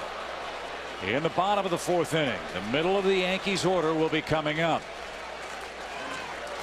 They will get their second look at Jake Westbrook.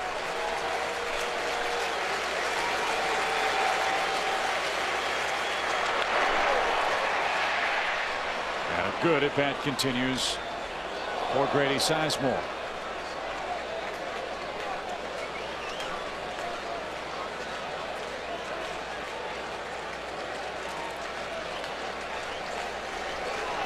Roger Clemens started.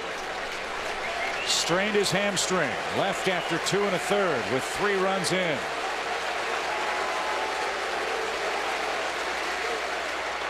And Philip Hughes takes care of Sizemore. 3 up, 3 down. The big bats are up for the Yankees. Down 2.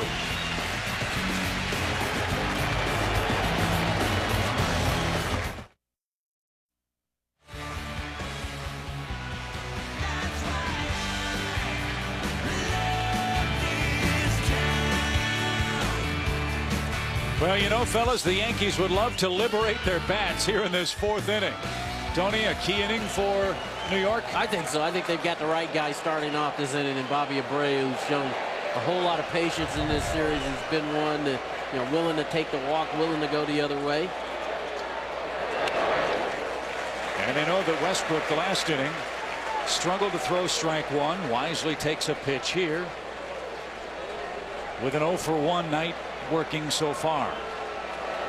They had that leadoff man on every inning. Via the hit, they've had that leadoff man on every inning. But 3 double play balls. Cubs hitting 4 of them in their series ender last night.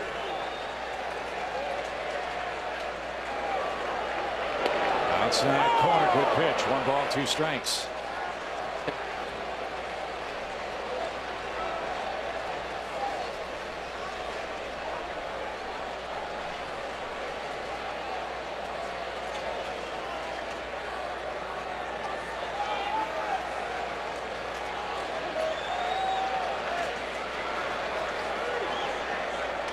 Squid, good play, Westbrook. 1 man down. Alex Rodriguez has a hit. Third baseman, Alex Rodriguez.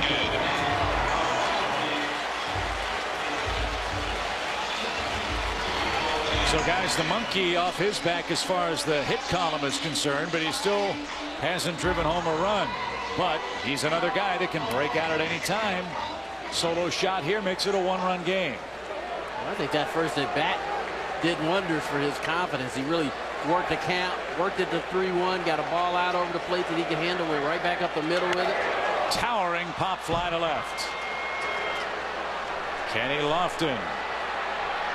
And 2 down, a rare fly out in this game. It's time to talk, brought to you by Charles Schwab. Let's check in with Kevin Long, the Yankees hitting coach. Jake Westbrook's sinker making life tough. Yeah, we've had our chances tonight. We look a lot more comfortable at the plate. Unfortunately, 3 double plays right now have kind of got us and stopped some rallies. That's what I was going to talk about. Your hitters do look comfortable. The game plan maybe go the other way a little bit more tonight than earlier in the series. Yeah, I mean, he's going to keep the ball down in a way and try to sink everything away from our left-handed hitters. Try to bust maybe our righties in a little bit, but I think for the most part he's going to try to stay down and away, and we just got to get him up. And you know, the ball doesn't sink nearly as much if you get him up, Tony. Yeah, I know, Kevin, you talk a lot about A-Rod and all your hitters being connected, having their core work together with their hands in unison. Are you seeing that from your hitters, or are they getting away from that a little bit? Well, the first 2 games, it just seemed like we were a little tense and not as loose as I've seen us for 162 games. We've faced plenty of challenges this year, and our guys have answered, and I just have a pretty good feel, you know, of what they look like when they're loose and get good pitches to hit. Kevin, thank you for your time. We'll see you later on. Okay. So, guys, the Yankees, from Kevin's perspective, look good at the plate, but still not getting much done in the middle of this order. Oh, they sure aren't. They've had opportunities. They're 1 for 24 in the series. Numbers 4, 5, and 6 for the Yankees. and 0 for 7 with runners in scoring position. And if they're going to get back into this game, back into this series, they're going to have to do a better job. They hope to keep getting opportunities like they've gotten tonight, and so hopefully sooner or later one of those guys in the middle of the lineup will step up and get a base hit with guys in scoring position. Ball 3 outside to Jorge Posada, the Yankee catcher. There it is. 4, 5, and 6. 5 Yankee runs in the series on 3 solo homers.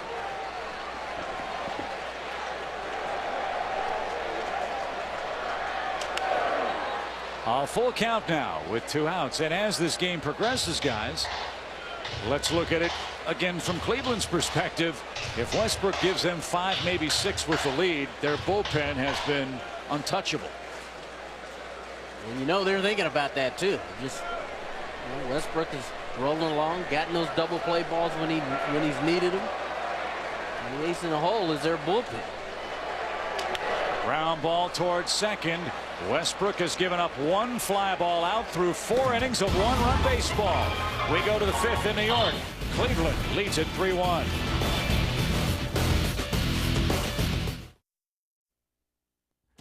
The MLB Division Series on TBS is brought to you by Chevy, an American Revolution.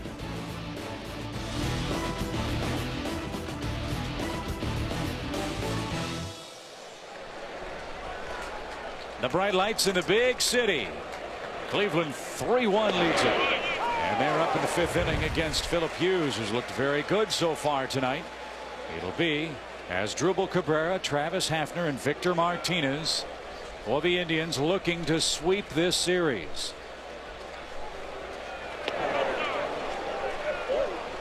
Hughes' breaking ball has gotten progressively better as he's worked deeper into this ball game. When he first came in, he couldn't get it down in the strike zone, and when he did, he usually bounced it in the dirt. But that's been a very serviceable pitch for him here lately. Fly ball left field. Damon got a good jump. It hangs up for him, and Cabrera flies out.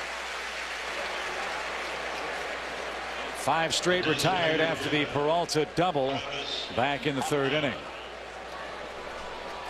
Again, game 4 of the series here tomorrow night if the Yankees can rally and win it. Paul Bird scheduled to pitch for Cleveland. The Yankees have not announced their starter. If Roger Clemens had gone deep into this game, it might have been Phil Hughes. He's not going to pitch. There's talk about Chin-Ming Wang coming back on short rest and pitching tomorrow, or Mike Mussina. A strike to Hafner. Now, the reality is when your team is facing elimination, like I said earlier, it's all hands on deck. Yep. You may pick a starter, but if he struggles early in the ball game, you're going to have to open up a whole can of bullpen. There's that good Hughes breaking ball, but it missed. 1 ball, 1 strike. Yeah, at the college level, we call that Johnny Fullstaff. There you go. Because everybody's going to have to be available.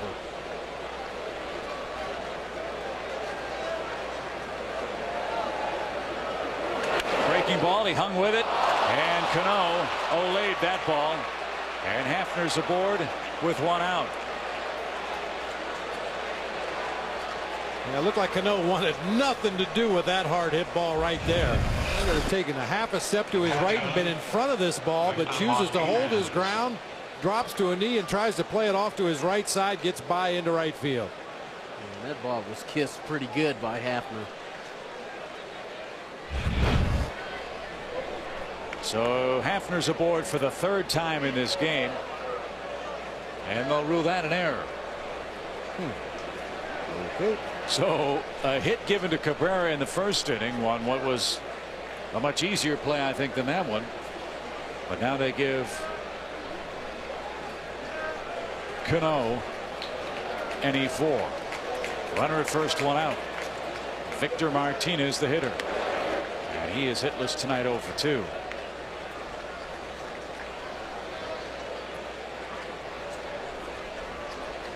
The Indians are almost relentless with their quality at bats, hitting the ball hard, forcing you to make a play. And even though that ball was hit right at Cano, I mean, Hafner hit that ball right on the button. Popped him up. Shallow center. And playable. Log on to TBS Hot Corner at MLB.com/TBS Hot Corner and watch exclusive online live coverage of postseason action. Ryan Garco, the hitter, with a man on. 2 outs. An RBI single scored as Dribble Cabrera in the Cleveland first. Garco was the first man Hughes faced tonight. And Ryan grounded out to the shortstop back in inning number 3. So he's 1 for 2. Good series for Garco. 4 for 9 with 3 runs batted in. A former catcher converted to first base. Can't get enough catchers on the field. I understand that.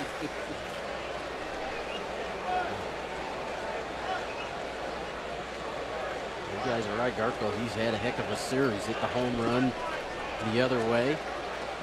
4 for 9. Done a nice job. And Hughes going right after him. 0-2. They're not booing, they're Hughesing, or at least they will be here in a second.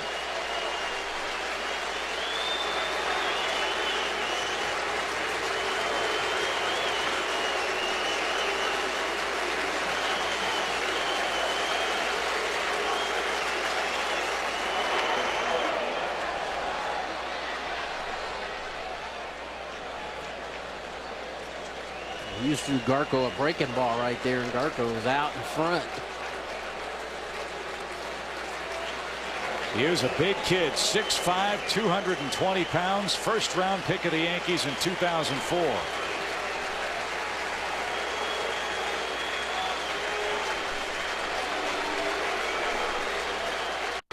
Fastball pinpoint over the inside corner, inning over.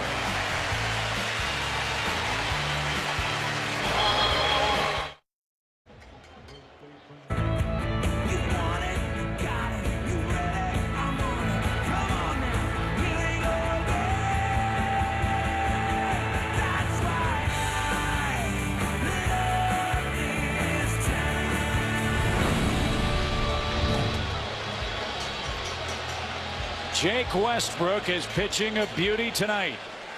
3 double play balls in this game. And he goes to work in the 5th with Giambi, Matsui, and Cano coming up. Giambi rolled out to second his first time up. Indians have a radical defensive shift on for him again, with Asdrubal Cabrera playing about 15 yards into right field.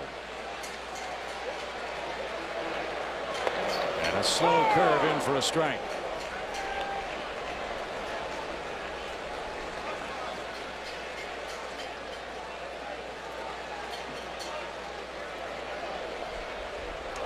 Tied him up inside, and Giambi laid off. I understand the theory of the shift, but it looks to me like Cabrera is playing too close to the right field line. Ryan Garco over there, first base, has some range, and it looks like Cabrera's almost backing him up. Strike 2 call. Of course, this is based on at bat after at bat after at bat. The defensive charts that the Indians have down in their dugout. This is how they position themselves for Jason Giambi, and it worked last time. Now, I just can't believe how, we're down 2-0. And Giambi down swinging. Westbrook's first strikeout of the night. And it's again time to talk, brought to you by Charles Schwab. Let's check in with Carl Willis, the Cleveland pitching coach. Westbrook has the sinker working. Well, you're right, Chip. He's a contact-oriented pitcher, and we're just trying to keep the ball down in the strike zone. And those double plays, as you well know, they keep that pitch count down and get us out of those big innings, and that's what we're trying to stay away from.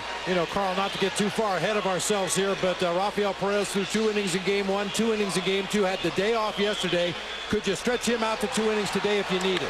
Well, we feel like he can go 1+. Again, it kind of depends on how efficient he is with his pitches. We have Rafael Betancourt and Aaron Foltz, who's playoff tested as well on the left-handed side. So we're not afraid to go to Rafi tonight, and we'll just look at his pitch count to see how far we can take him. Carl, your staff's been great. Thank you for joining us tonight. Okay, thanks very much, guys. The 60th pitch Westbrook threw tonight ended up in left field, and again the Yankees have the tying run on in the 5th inning, and Robinson Cano the hitter. That's a nice job of hitting by Matsui, going the other way with a sinker. Westbrook in pretty good shape, only 60 pitches. And that's what those double play balls will do for you.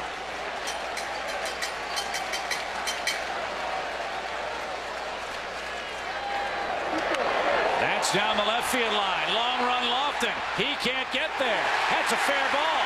Matsui on his way to third. Cano doubles. Second and third, and 1 out.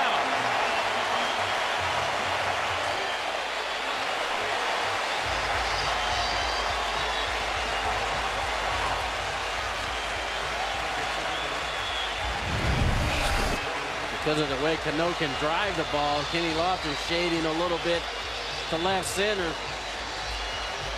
And you see he backs that ball up nice, and that ball's got a little bit of a carve on him. It's going to run away from Kenny Lofton out in left field. You see, he knows he can't make the catch. Does a nice job playing the carom, but the Yankees got runners in scoring position, and again, they've been looking for somebody to deliver. With ducks on the pond, they get another opportunity here in the 5th. This is the first time in this series that the Yankee offense has managed to put together back-to-back hits. If they can make 3 hits in a row, they figure to tie the game.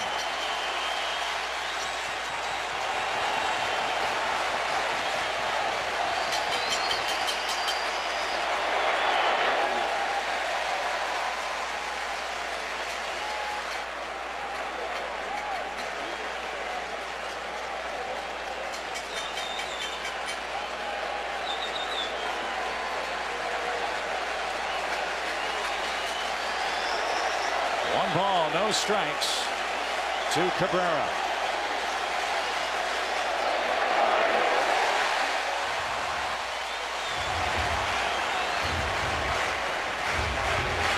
Good patience there by Cabrera. A sinker in the middle of the zone, laid off.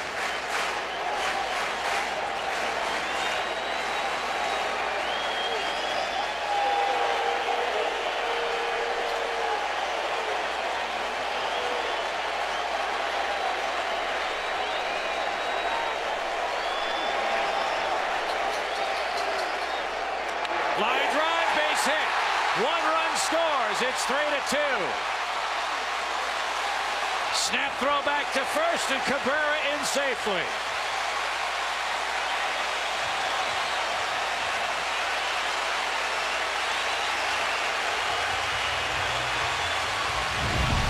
Tony, you talked about it earlier with Kevin Long, the hitting coach for the Yankees, about going to the opposite field. That's what they've done so successfully here the last couple of at-bats.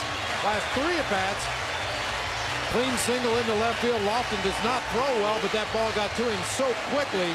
Larry Bowa had no choice but to stop Cano at third base.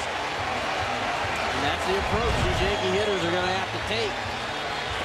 Cabrera did 2 great things in that at-bat. 1, he got a ball up, got a sinker elevated, and 2, he went with it. He didn't try to pull it. He went right with it, lined it into left field.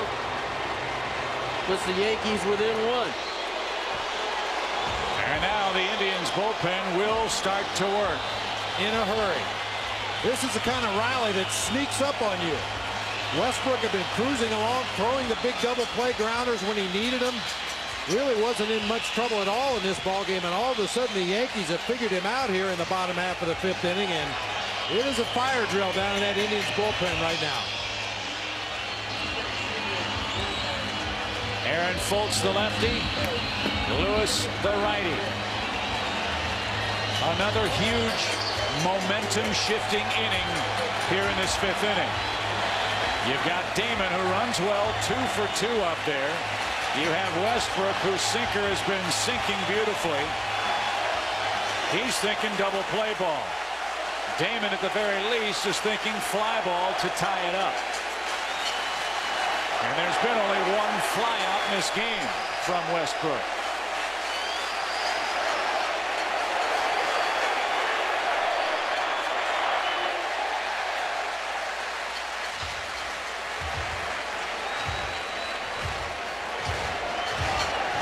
Good stop by Victor Martinez.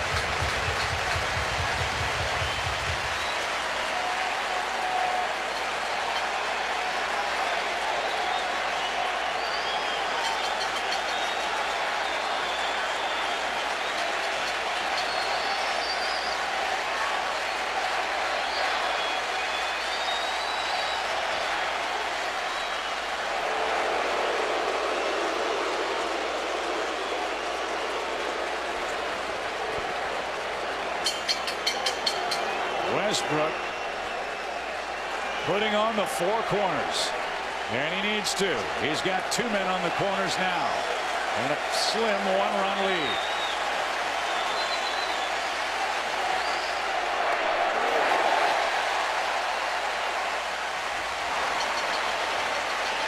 Damon again being patient.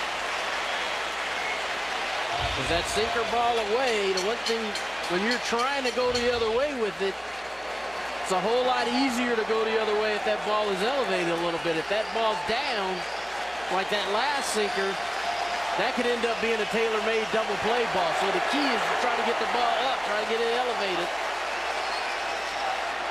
Fly ball hit high in the air, deep right field. Back goes Nixon. Yankees lead.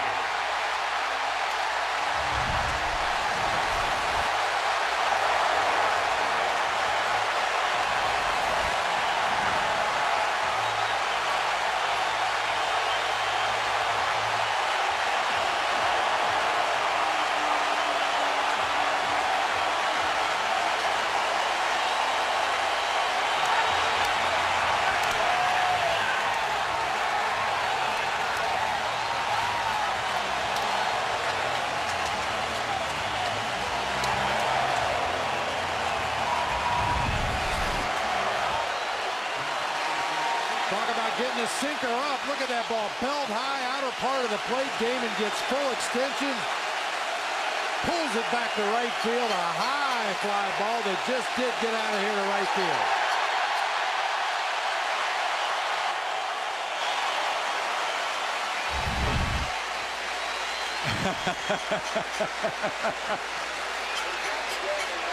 The Yankees bats have been pests here in the fifth. 4 consecutive hits. A 3-run Damon homer turns the game around. Yankees now lead 5-3.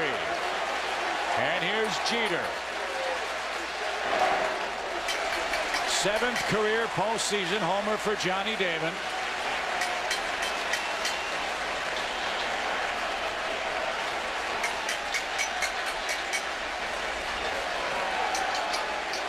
The Yankees punished Westbrook April 17th. That was a 10-3 game. Westbrook gave up 8 runs in an inning and 2/3. And again, fly balls have been so rare to the left-hand hitters in this ballpark. They usually are big trouble. Yeah, well, you want to get a ball up, and you see where that ball ended up. You know, man on first and third, you're thinking about a ball that's elevated so you can drive that run in. And Johnny Damon turns it around and hits it out of the ballpark.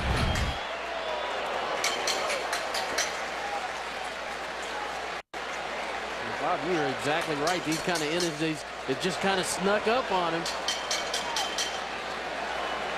One mistake in the middle of the plate, elevated, and Johnny Damon makes them pay.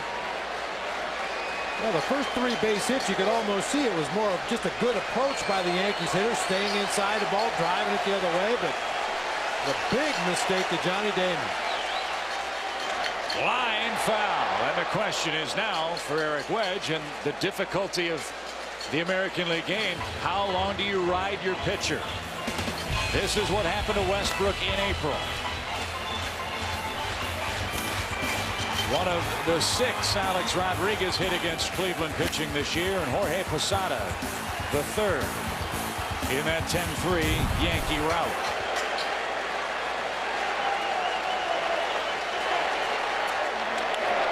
Center field, but playable for Sizemore. Hard hit ball, but 2 are down. So after 4 straight hits and 4 runs in, Jeter lines out, and Bobby Abreu's up, also 0 for 2. Yankee hitters have had great approaches this inning, and you saw, Derek Jeter made it out. Guys high-fiving him, slapping him on the back, saying good at bat, because that's what you want to do. You want to make him throw pitches, get that ball up. And that was a good at bat by Derek Jeter. Teammates letting him know.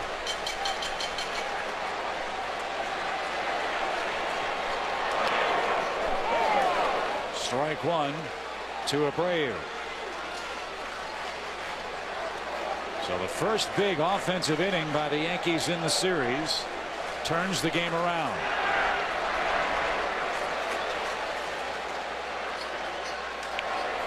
Fisted towards short, and that'll retire the side. But listen to the Yankee crowd.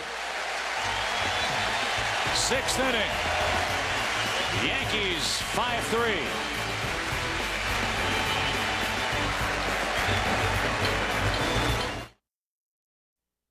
Feed off the energy of the stadium. Fans are in it, they're on their feet the entire time. I don't really know if words can describe it. It's just basically a dream come true. The Yankees' dream season may continue. They're up 5-3 now into the sixth inning. First time in this series, guys, the Indians have trailed by anything larger than one run. It's a 5-3 game because that man hit a 3-run homer, Johnny Damon. Johnny Peralta starts things off. 1 ball, 1 strike.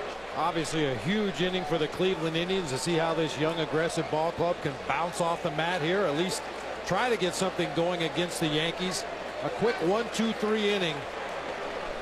I don't know. Left side and through for Peralta, who's 2 for 3, and now the Indians bring the tying run to the plate. Here's tonight's Sonic Trivia question. Over the previous 4 postseasons, what was the record for National League Western Division teams? 2 of them obviously will face off in this year's National League Championship Series starting next week here on TBS. So what was the postseason record for the National League West over the last 4 postseasons? That's good. That wasn't that good, I know that. I was just getting ready to say what a job Philip Hughes has done since coming in for Roger Clemens. Peralta hit a pretty good pitch in the hole for a base hit. It's a little bit of a stalling tactic here by Ron Guidry to give Jabba Chamberlain an opportunity to throw some more pitches down in that Yankee bullpen. Also probably to alert Philip Hughes to be alert for the bunt. Danny Lofton loves the bunt for a base hit. It's a very big part of his offensive arsenal. But more than anything else, just to give that big right-hander a chance to throw a few warm-up pitches down there. And also to apply some insect repellent if needed. Lofton 0 for 2 in the game. 1 on, none out. Lofton 5 for 9 in the series. Showed bunt, took a ball. 1 ball, no strikes.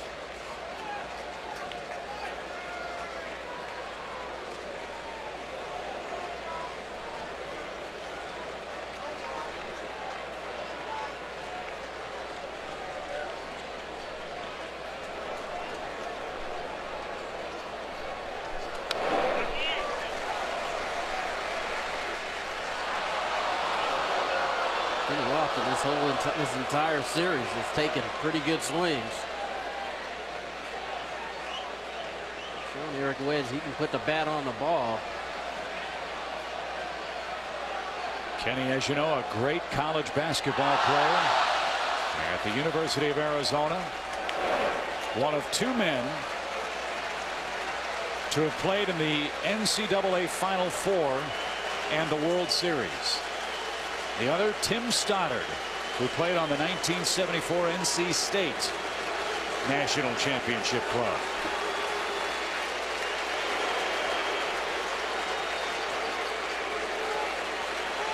We'll see what Lofton does in the final 4 innings of this game tonight. Just off the plate, 2 balls, 2 strikes.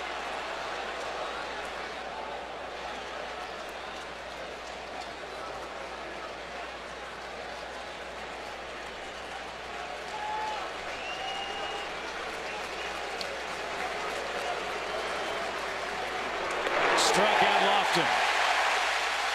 Philip Hughes throwing the gas. 4 strikeouts as we join Craig Sager. Well, the Yankees down 2-0 in this series, looking for a big player, big hit to turn this game and possibly the series around. Could it be that 3-run homer by Johnny Damon, just as it was the flip back in 2001? Down 2-0 to Oakland, a 1-run game in the 8th inning. The overthrow, there was Derek Jeter with a flip to get Giambi at the plate. That was the pivotal play of that series. Could the home run by Damon be the same for this one? We shall see. That's certainly one of many great moments in Yankee postseason history. And Damon's home run has this crowd electrified, and the stuff of Hughes continues to be electric. Best curveball, best control among the Yankees pitching prospects, possessed by this kid who figures to be a fixture in rotation next year. He's been impressive since coming in. Done a good job of changing speeds. Needed to throw the ball by guys. He's been able to do that. You see, he's only given up 2 hits, 4 Ks. Like we've talked about many times, after your team has gone out and put some runs on the board, you sure like to get them back in there with a shutout inning. Well, it'll be only apropos as that pitch misses low to Trot Nixon, that for the Yankees, if Philip Hughes picks up his first postseason win, it would come against the team against which he picked up his first Major League regular season win. He beat the Indians August 10th. And Jabba Chamberlain pitched 2 innings, struck out 4 men in that game too, and that might be the tandem that we see here in the 6th and the 7th inning tonight.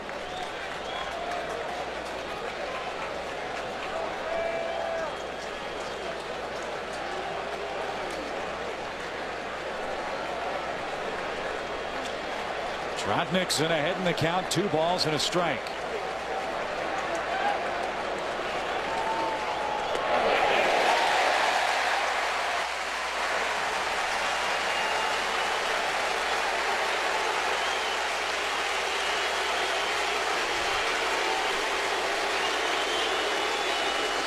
The noise is tremendous.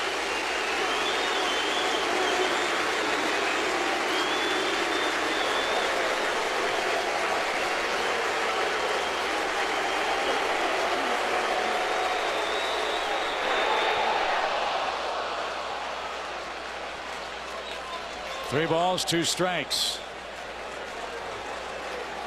Casey Blake waits next. Will they run here, Bobby? I don't think so.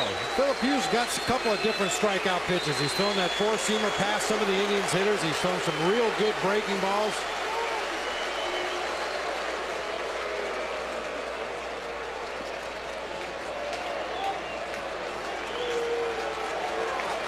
Joe Torre in a must-win.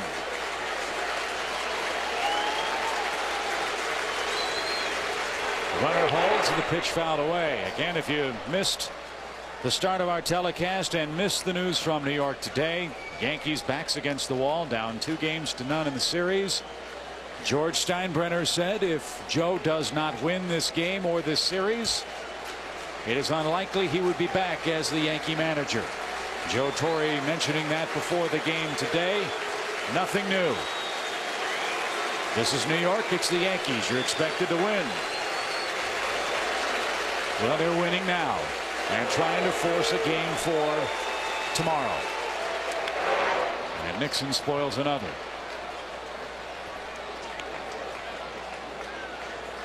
I thought it was pretty amazing. Joe was calm. Players were calm. Everybody really associated with the Yankees that are on the field were calm today. They went about their business as usual. You know, lots of people asking lots of questions today, but on the team itself, they've just gone about their business and they kept battling and battling, and then finally got in the lead in this series, in this game. Popped him up.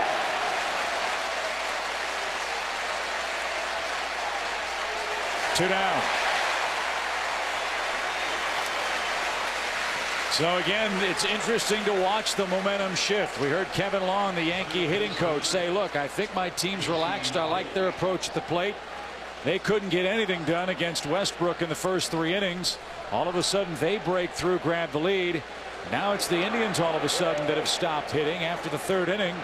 They have only 1 hit and 2 runners aboard. This from a club that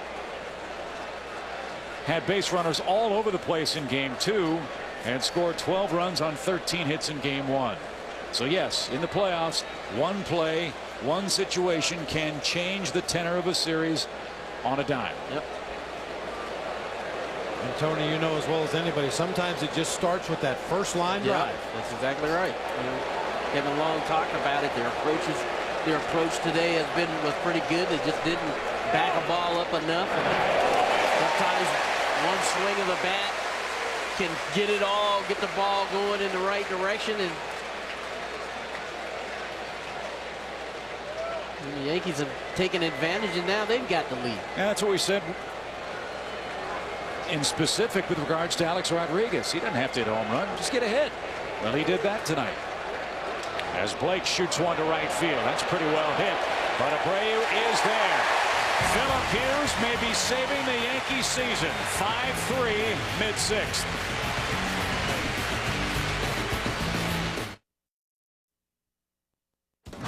The MLB Division Series on TBS is brought to you by Chevy, an American revolution, and by Claritin Allergy Products. Live Claritin Clear.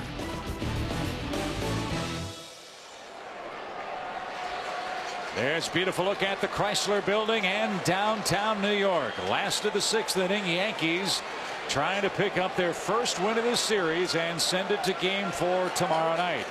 Long way to go in this one, as Alex Rodriguez will lead off against Jake Westbrook, who battles on down 2.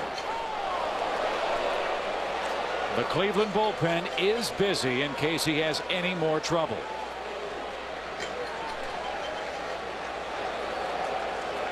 Rodriguez single back in the 2nd inning. He's also popped out to left.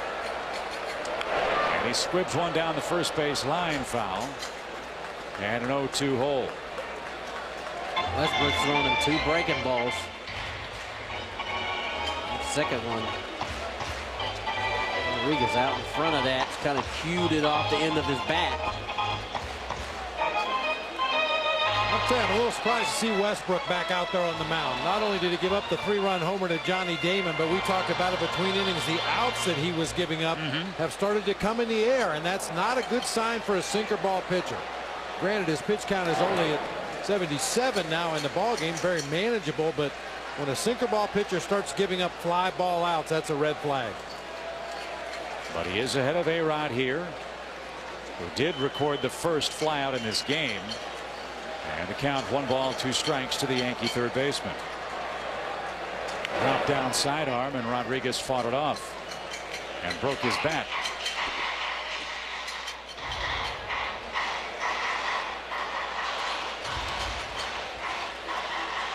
Last pitch by Westbrook. Same kind of movement Carmona had on his little sinker down and in the A-Rod.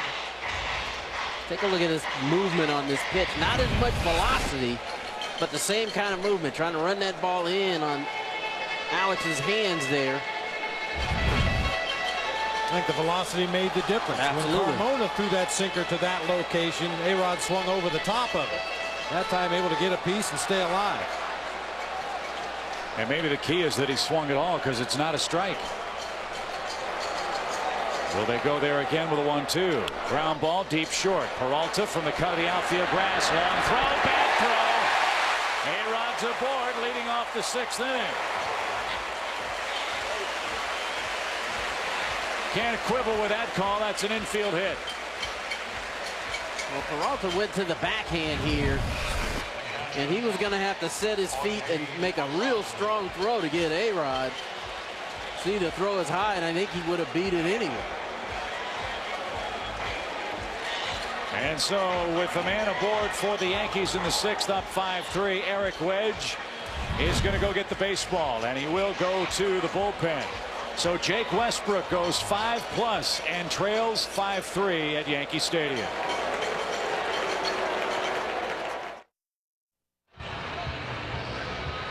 It's the bottom of the 6th, and the Yankees have gotten to Jake Westbrook. That's all for the Indian starter, replaced by Aaron Fultz.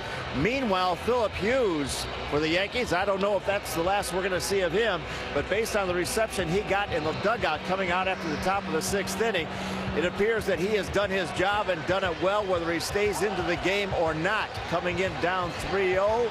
He held the Indians in check, so the rookie coming in for the Fuhrer Hall of Famer, Roger Clemens, getting a great ovation after the top of the 6th inning in the Yankee dugout by all the veterans and the coaching staff and manager Joe Torre, regardless of whether he comes out for another inning or not. All right, Craig, thank you very much. And so indeed, for the Yankees, a child shall lead them. Joe Torre said at the start of the series, a lot of kids in that bullpen, and he will use them. Picked a great spot to choose Hughes here tonight. And he has pitched well enough to take the lead into our 6th inning. DHL presents our MLB delivery man. Tonight we focus on the Indians bullpen. It has been outstanding. The 2 Raphaels and Jensen Lewis have not given up anything to the Yankees. This will be the first appearance for Aaron Fultz, a veteran lefty out of the Cleveland pen. Fans, go to MLB.com to cast your vote for the 2007 DHL presents the MLB Delivery Man of the Year award. Jake Westbrook, 5 innings plus. And now Jorge Posada, 0 for 6 against Fultz lifetime. We'll try to tack on a couple more for New York in inning number 6. And a quick strike. Right now, if you're Cleveland, boy, you're looking for a ground ball here. Get you a double play. Aaron Fultz's numbers, opponent's average 220, 228. Not a strikeout guy. Line to left field. So the first man Fultz faces in postseason play as an American League pitcher is Jorge Posada, and he rifles a clean single. 2 on, nobody out. That's been standard procedure throughout Posada's career. When you can, you want to turn him around to the right side of the plate. This year he hit .341 as a left-handed hitter, .331 as a right-handed hitter. Not much of an advantage anymore. Posada with a nice at bat drives that ball into left field for a base hit. So now with the Yankees in front and Jason Giambi due, will Joe Torre go to his bench and bring on Doug Mankiewicz, not only for what he can do offensively, but more importantly with the lead in the latter portion of this game, a much better glove man than Giambi. Yeah, this is a move Joe Torre would have made anyway with the lead going into the top half of the 7th inning. He would have taken Giambi out for Mankiewicz, and also Doug Mankiewicz, very unusual in the American League, has put down 6 sacrifice bunts. Not so sure that's what Joe Torre will ask him to do in this situation, but certainly something he's done successfully throughout the regular season. I think he's going to bunt here. I think you've got a lead. You want to add to that lead. And even though you have a left-hand hitter in Matsui on deck, it's a good situation here where Mankiewicz looking to get that ball down and move these runners into scoring position. And for Doug, he's hoping that this series gets a whole lot better than the way it started. Run over by a cameraman up in Cleveland. First and second, nobody out. He's showing bunt. And he pushes it beautifully to third. So the Yankees fellas can bunt. Second and third, 1 out. And he executed it perfectly. Right where you want to bunt that ball. Force the third baseman to come in and make the play. Keep it away from the pitcher, and that's exactly what Mankiewicz does. The only play that Blake has is to go across the diamond for the out at first. So the lefty-lefty matchup that Joe Torre wanted is Matsui and Fultz. But he won't get it. They're going to walk him to load him up.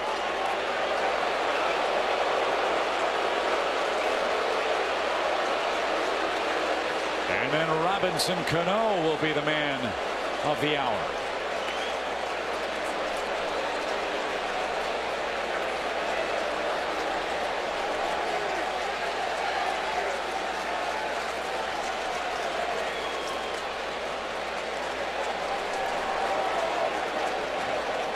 walking Matsui here, you know, hoping that you can get a ground ball from Robinson Cano, the next hitter. And Cano's a guy that uses the whole field.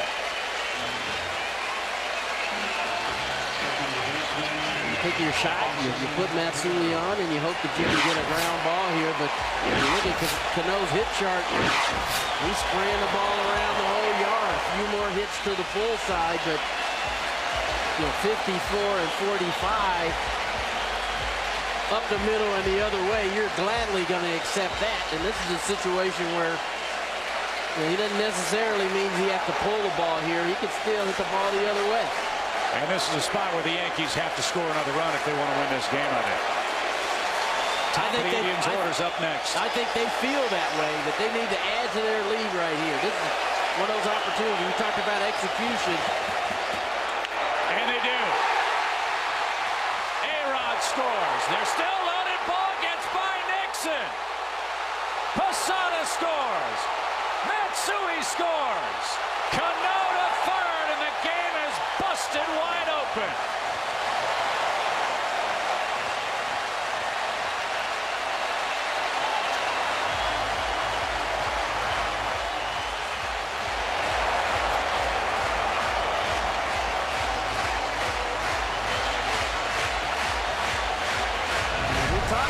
Cano using the whole field. That's a fastball up in the zone, and he turns it around into right field for a base hit.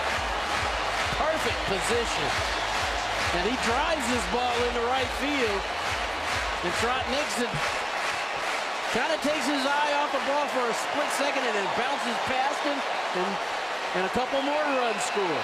Infield in now for Cabrera. And what was the point I made earlier about the metaphor of a shaken soda bottle with the Yankees? After the Matsui single in the fifth and the Cano double to left, New York has scored 7 runs. And they lead the game now 8-3. The Yankees have had opportunities in this series that they hadn't cashed in, and tonight cash in a big way. Home run by Damon. The base hit right there by Cano.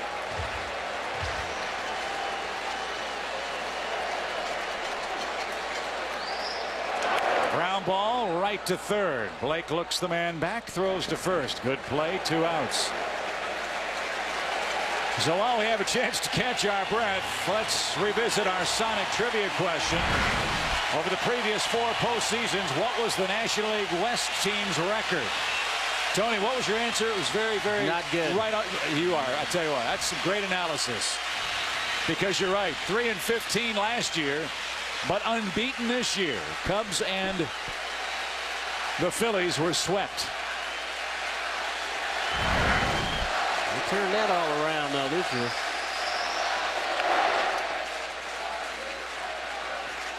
Last at bat turned the game around for New York for Johnny Damon. Hickey up in the zone, and he turned it around in an opportunity where they needed a big hit. Johnny Damon delivered, and it's kind of opened up the floodgates for the Yankees. And perhaps for another 24 hours takes a little bit of heat off Joe Torre, his staff, and maybe more importantly, guys, his club.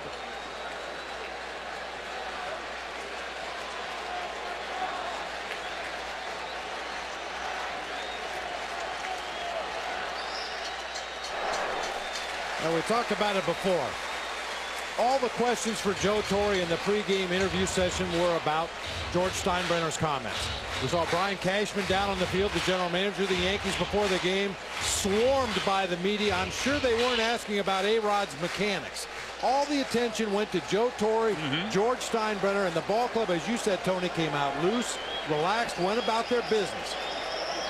You suggested, Bob, that it might have been a ploy, for lack of a better word, by King George, as you called it, to do what leaders are supposed to do. Take the heat, take the attention, and let the guys that you put in the lineup card do their thing. Well, if indeed it was a ploy, it has worked tonight. And the players, I think, accepted some of the responsibility too. They know they haven't played well in the first 2 games. Took it upon themselves to try to do some things right tonight. And we've seen a result. I mean, even on a night where Roger Clemens only gives you 2 and some change, you know, they've still been able to overcome that and put some runs on the board and get themselves a lead. Swing and a miss. And that'll retire the side. 3 more Yankee runs come across. A big error in right leads the Yankees to an 8-3 score.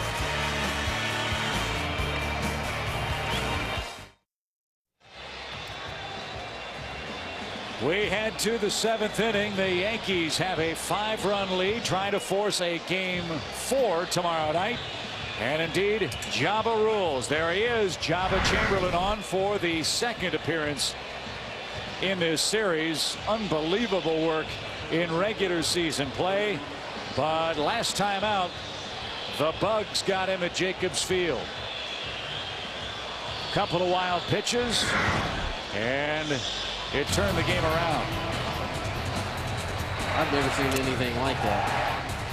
And the wild pitches and the Bugs. Providing the Sizemore there on that play. Walked a couple of hitters, had a couple of wild pitches. Well, it was Roger Clemens who said, were he the umpire or the manager, he would have asked the game to be stopped. It didn't seem to bother Fausto Carmona. We'll see if Chamberlain can do his thing, and there's a good start. Guys, I'm not one that's a big fan of the radar gun. I think it does more harm than good when you get guys out there looking at how fast they can throw. This guy's an exception, though. He gets it up there in a hurry. I think for the fans, it's fun to see that radar gun, to see if it's going to hit 3 digits. That last fastball, 99 miles an hour. A ball and a strike. Grady Sizemore. It's low. 2-1 your count. Joe Torre saw Roger Clemens go 2 1/3. Gave it everything he had. The hamstring just wouldn't cooperate. Neither would the Indians. They touched him for 3 runs. Philip Hughes came on. 3 2/3 innings of 2-hit relief. The Yankees bats exploded for 4 runs in the 5th, 3 in the 6th, erasing a 3-run Cleveland advantage. And now Jabba Chamberlain evens the count at 2-2 to Sizemore.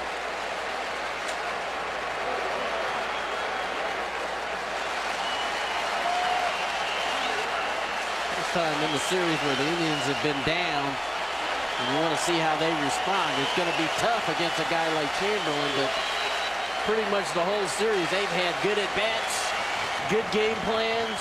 See if they can continue to execute. Fouled away. 2 balls, 2 strikes.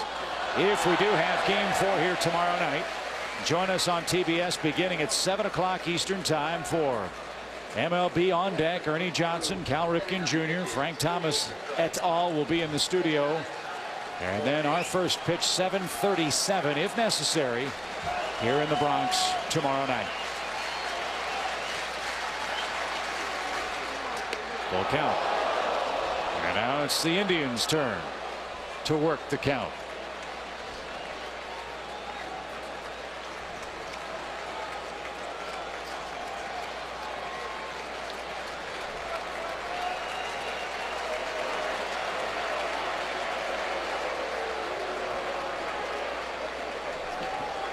The game plan for the Yankees from this point on pretty simple tonight. If Chamberlain has an easy 7th and feels good, send him out for the 8th and turn it over to maybe Mariano Rivera if need be in the 9th. And that's a good way for the Yankees to start. Filthy pitch, 1 out. Against Jabba Chamberlain, opponents are now 4 for 51 when they get 2 strikes on him in an at-bat. Nasty breaking ball right there. A steady diet of 90+ mile-per-hour fastballs. You know, off-speed pitch down in the zone. Had Grady Sizemore fooled.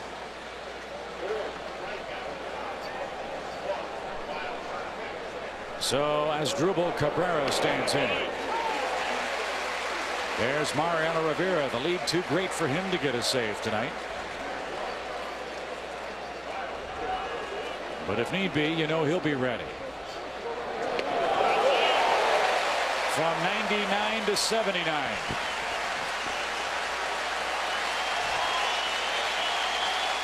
And again, these Yankee fans letting them know they're behind him.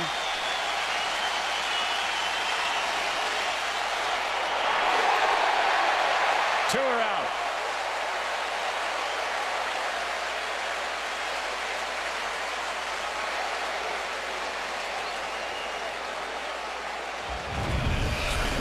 As a hitter, you feel like you have to be ready to hit something in the high 90s, and then he snaps off a breaking ball like that down low in the zone, breaking it into the dirt. That's a defenseless feeling as a hitter. You wouldn't know anything about that, Tony. I swung at that pitch all the time. That is not fair right there. A big bucket full of nasty for the Tribe in the 7th. And here's strength against strength. Hafner can hit it a mile. He's been on base 3 times, scored once.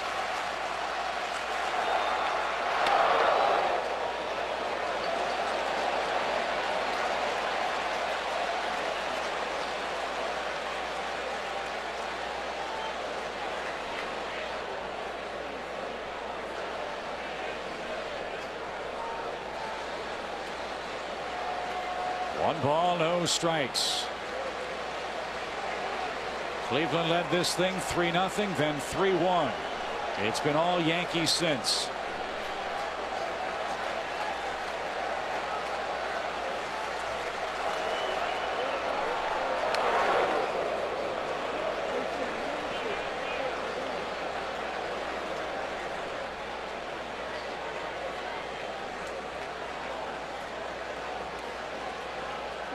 .6'3", 230 pounds from Lincoln, Nebraska, and the University of Nebraska.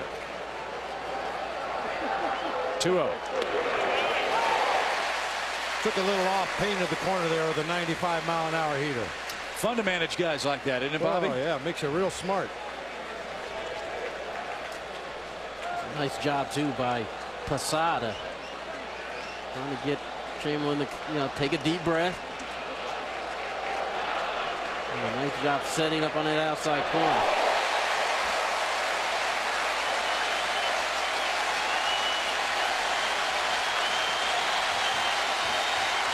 His last pitch broke about 1.5 feet.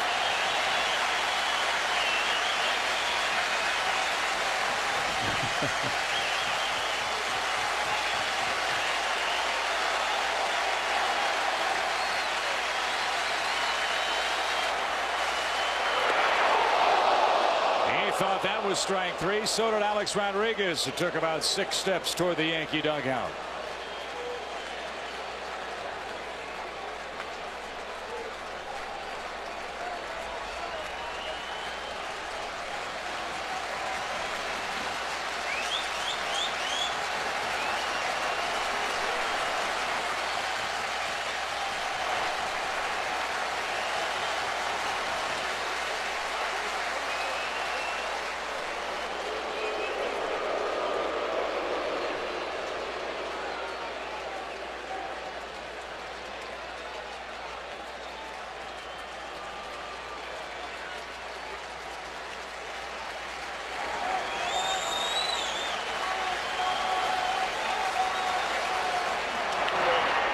Him up. Abreu in right, and Jabba rules indeed. 7th inning stretch at Yankee Stadium as we join Jim Hall as we honor America with God Bless America in Game 3 in the Bronx.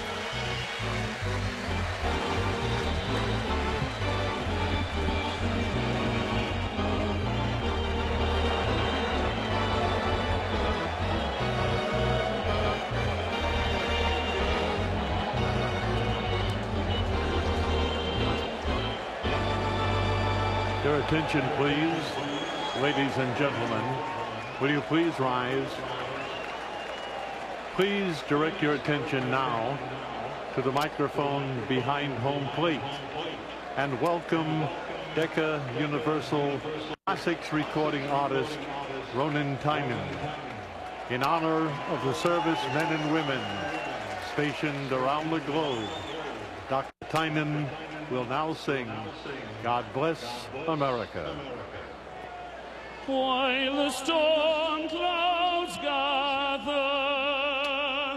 far across the sea, let us swear allegiance to a land that's free.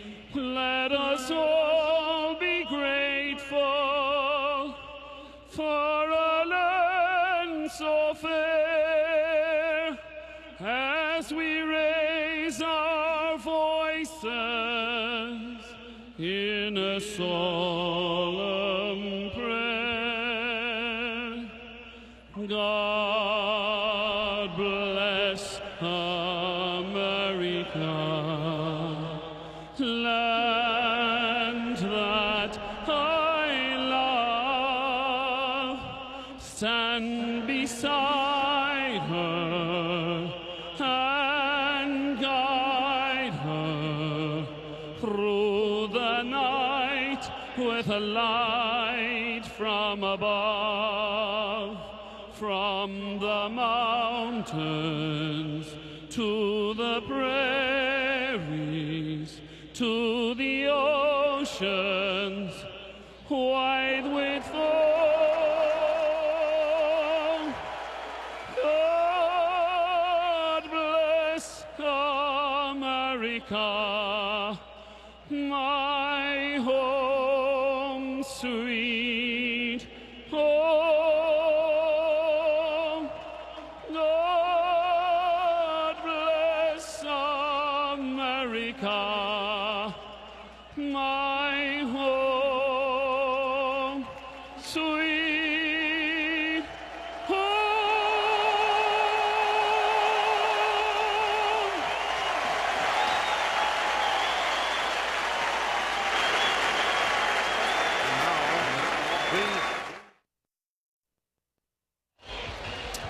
Last of the 7th inning, Yankees in command of game 3, 8-3 your score. Bob Brenly, Tony Gwynn, Chip Carey with you. A real tale of 2 ball games here for the Yankees and Indians tonight. Tribe led early by 3. Jake Westbrook had the ground ball working early and often. Then Roger Clemens started, ran into some trouble, had to leave. Phil Hughes came on, and the Yankees took command of the game. Yeah, I think you have to give a real huge tip of the cap if you're a Yankee fan to Phil Hughes. He brought some sanity back to the ball game, put some zeros on the board, and his offense finally got it going. 4 straight hits for the Yankees in the 5th, capped by the Johnny Damon 3-run homer that turned the game around. Yankees added 3 more in the 6th inning on 3 hits. A very big error by Trot Nixon in right cleared the bases as Jensen Lewis, the 3rd Indian pitcher of the night, works against Derek Jeter.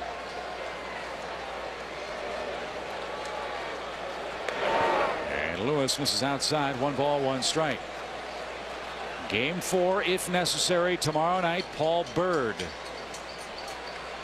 for Cleveland. Yankees have not announced a starter, but as Bob mentioned a few moments ago, all hands on deck. As Jeter looks inside, 2 balls and a strike. Jeter's had a rough series at the plate. 1 hit in 11 tries. He's hitting 2 double plays tonight. I was going to say, you know, if you're the Yankees, you sure like to see Derek Jeter get in the mix here and get a couple of knocks, get him going. And line foul, 2 balls, 2 strikes. Well, and maybe the fact that the Yankees have a 5-run lead in this ball game will take a little pressure off of everybody in that lineup. You know, when you're trailing in the ball game or it's tied, every time you step into that batter's box, you feel like you must do something to help your team. But with a comfortable 5-run lead at this point, perhaps everybody a little more relaxed.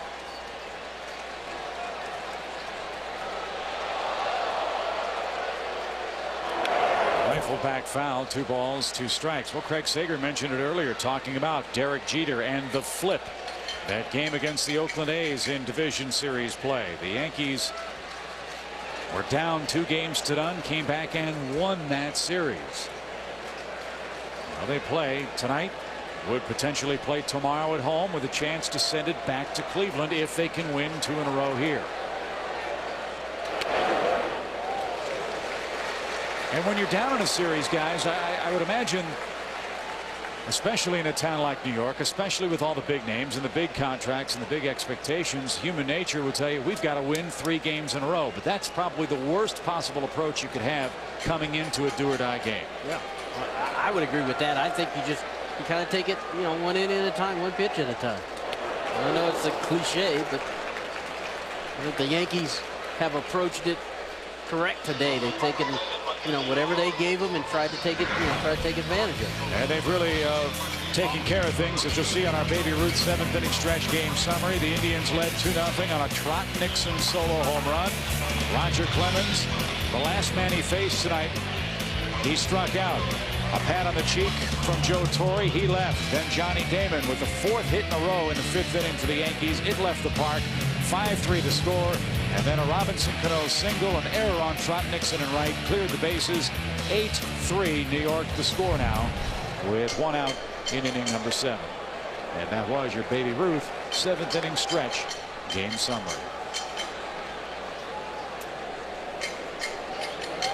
Hitless game for Bobby Abreu.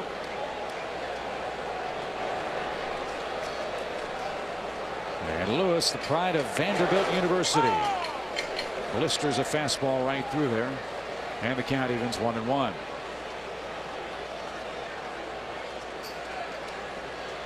The fact that you could put 8 runs on the board and have Jeter go hitless, and up to this point Abreu go hitless,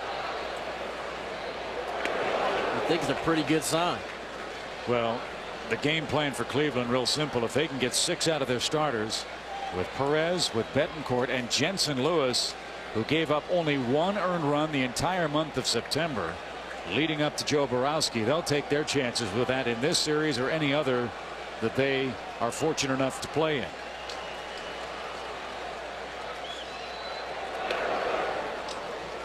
And Lewis,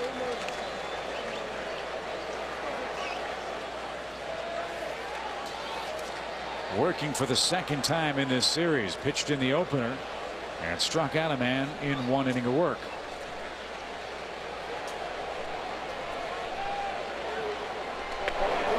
And he throws it right by Bobby Abreu. 2 swinging strikeouts in the Yankees 7th inning. For the hitter, I'm sure Lewis has got to be sneaky. He almost short arms the ball, and he just threw that ball right by Bobby Abreu. And once again on pitch tracks, you can see how that ball held its line. That's an indication that's that 4-seam fastball. Didn't have the same kind of sink that we've seen from some of the other pitchers in this series. That's got to be a tough adjustment for a hitter to make with all the sinking action we've talked so much about. And all of a sudden, for the first time tonight, we're actually hearing the MVP chant from the Yankees fans with New York in front. Rodriguez up with 2 hits and 3 tries and a run scored.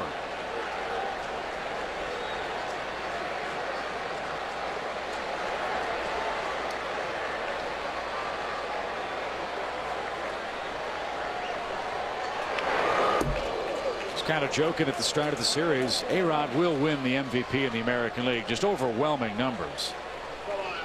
54 homers, 156 driven in, but this series perhaps in and of itself will determine what the V stands for, valuable or vilified.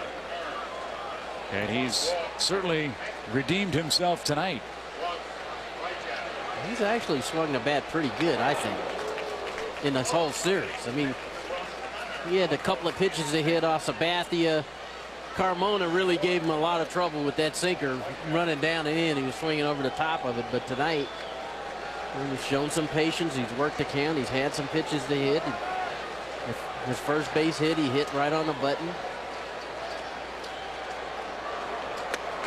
Wow. Jensen Lewis comes in and strikes out the side. 3 up, 3 down. We go to the 8th.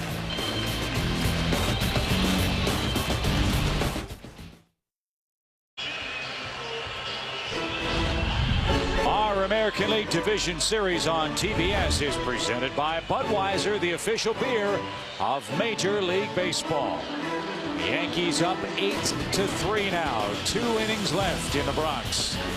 Can the Indians, who have been such a big comeback team all year, come back from a 5-run hole on the road and complete a 3-game sweep? They'll have the middle of their order coming up. Victor Martinez, Ryan Garko, and Johnny Peralta. But since the end of the second inning, Cleveland's offense has been completely shut down. They have a grand total of 2 hits.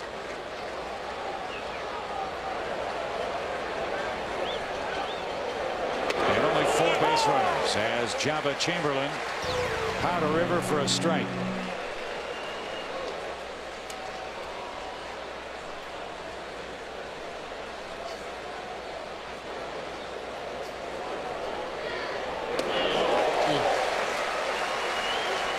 Did you face anybody that threw with that big of a differential in your time, Tony? I can't. Nolan Ryan's the only guy that I can think of who threw that hard. Had that big a break on his breaking ball, but I think Nolan's might have been a little harder than 70, 74 or whatever that was. 1 ball, 2 strikes. Anybody come to mind for you, Bobby? Well, it seemed like they all pitched like that when I faced them.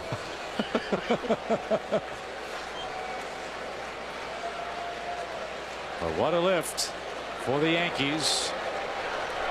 Jabba Chamberlain reminding some of that dynamic duo of John Wetland and Mariano Rivera during those great early Yankee years with Joe Torre, when they were either winning or in the World Series virtually every year.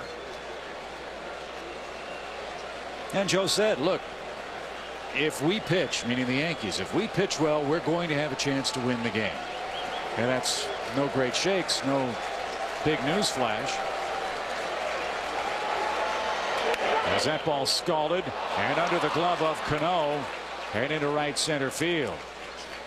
So Victor Martinez whacks a shot to right center and leads off the 8th inning. How impressive is Victor Martinez being able to get on top of this ball? This ball is up. 96 miles an hour and up out of the strike zone. Manages to jerk that ball back through the right side of the infield. Actually looked like Cano could have had a play on that ball. Got through into right field. So Garko's up. He's 1 for 3.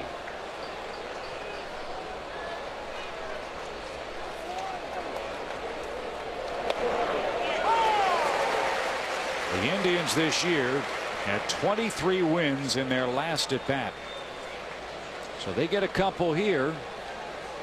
Never know.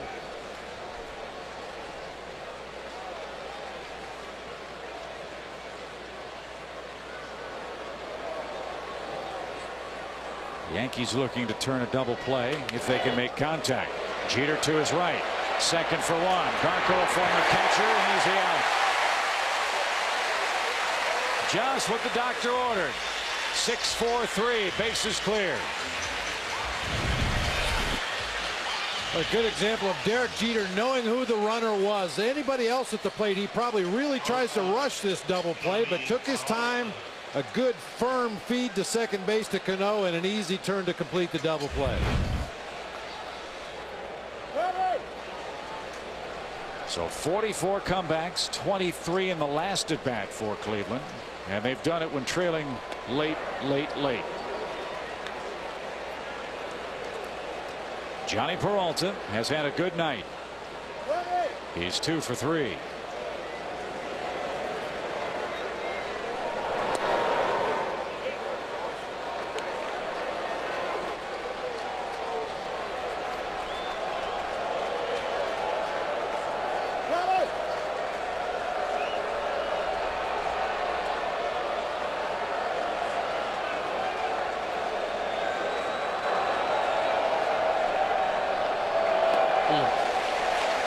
Again, 2-0 would be easy. You got a 5-run lead. It's been easy just to give in and throw a fastball.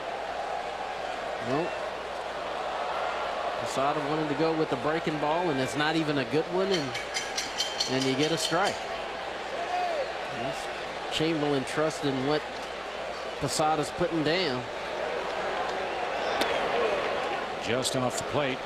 And a rare 3-ball 1-strike count tonight from Jabba Chamberlain. Totally in command, totally comfortable, not at all distracted by anything.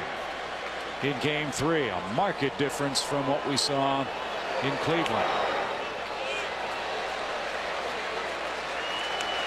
And now he'll try to finish the 8th with a flourish.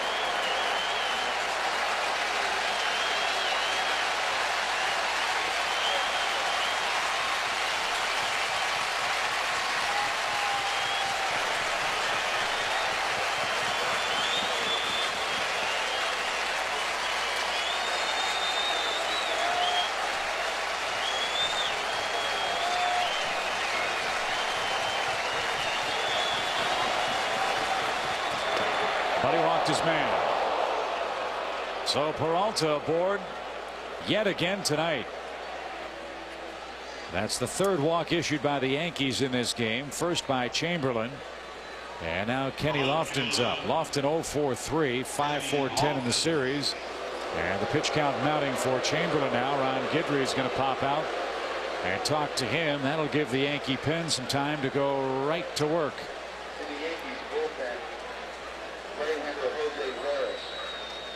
Right-hander Jose Veras is getting up and getting ready. We saw him in Game 1.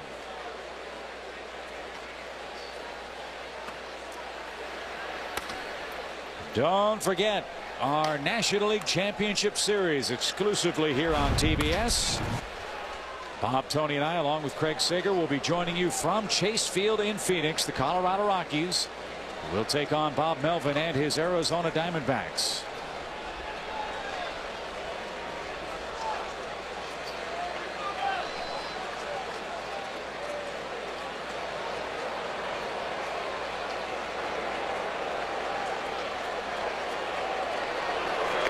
Ball 1 to Kenny Lofton. That should be a great series. The Diamondbacks, one of the most solid fundamental teams in baseball. The Rockies, undoubtedly the hottest team going into the postseason.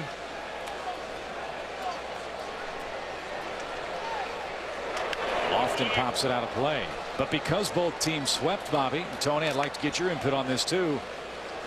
Yeah, you want to get to the next round. I understand that. But I would imagine a 4-day wait for Colorado may be the worst possible thing for them, as hot as they've been. They want to get out and play every day as long as they can, you think. Yeah, I would suspect both teams would like to play. You know, both sure. teams, you know, sweeping their series, and you know, now they get 3, 4, 5 days off before you play again. It gives you a chance to get your rotation in order, get some guys who are maybe beat up a couple of days off. Slapped down the left field line by Lofton. That's in for a hit. So first and second now with 2 out. The pitch count for Chamberlain at 32.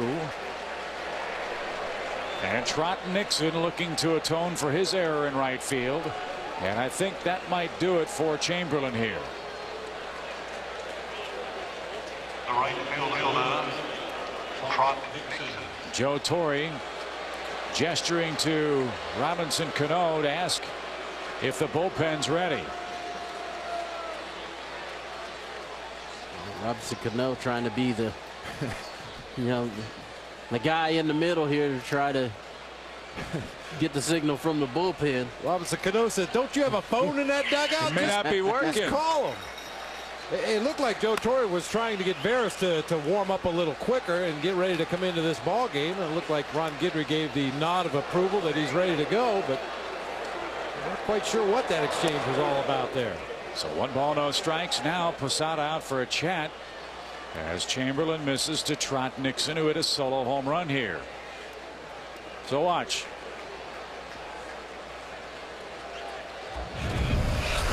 Joe Torre signaling to Cano to look to the bullpen.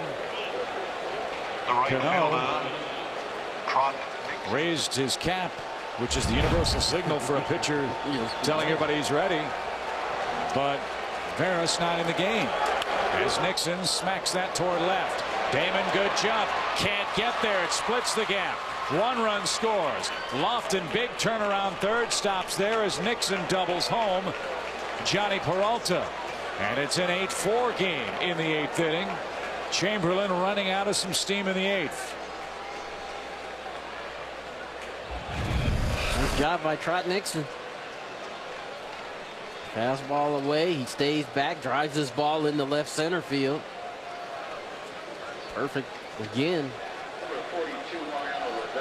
In between Damon and Cabrera out there, and I think Lofton he could have scored on that ball. They wanted to have that runner thrown out at the plate, not take a chance. Tell Kenny Lofton up at third. So the Indians, as we showed you earlier in this inning, doing what they've done very well all year. They're coming back, and that forces the hand of Joe Torre. Vera sits down, and Mariano Rivera has to get up. And now with Nixon, Franklin Gutierrez will come on and pinch run for him, and in all likelihood stay in the game to play right field. Ladies and gentlemen, running for Lofton, number 38, Franklin Gutierrez. So they're at second and third for Blake. Casey tonight is 0 for 3. That was the first hit against Java Chamberlain this year, including the postseason, with runners in scoring position. Hitters were 0 for 20 before that double by Trot Nixon. Well, he tagged it, did Trot Nixon. A good night for him. A hunch played by Eric Wedge paid off beautifully tonight. 2 big hits, 2 RBIs. But the Indians still down 4 in the 8th. This also turns the lineup over for Cleveland. It could make a potential save for Mariano Rivera, Tony, even tougher. Like most teams faced when they had to face the Padres, they knew you were coming up in that 9th inning. You know, the Indians have a good shot at getting Hafner, Martinez, and Garco up again against Rivera. Well, those guys, as you see, they haven't quit. They've kept trying to put good at bats together, and Nixon gets the double, gets them back within 4. He's behind on account to Blake here, and if Blake can get on, the tying run comes to the plate. A high strike. Blake not too sure. 2 balls, 1 strike.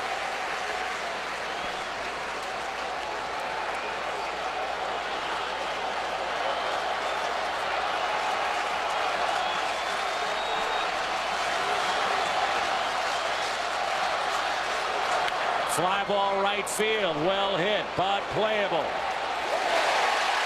Inning over. Indians get 1, trail by 4.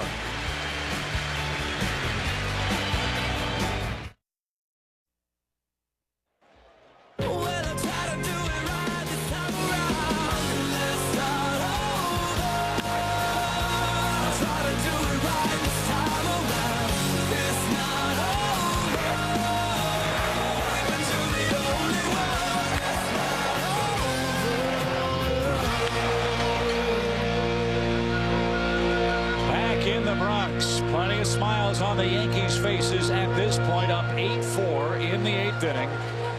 A couple of changes for the Tribe. Franklin Gutierrez into the game to play right, and on to pitch is Joe Borowski.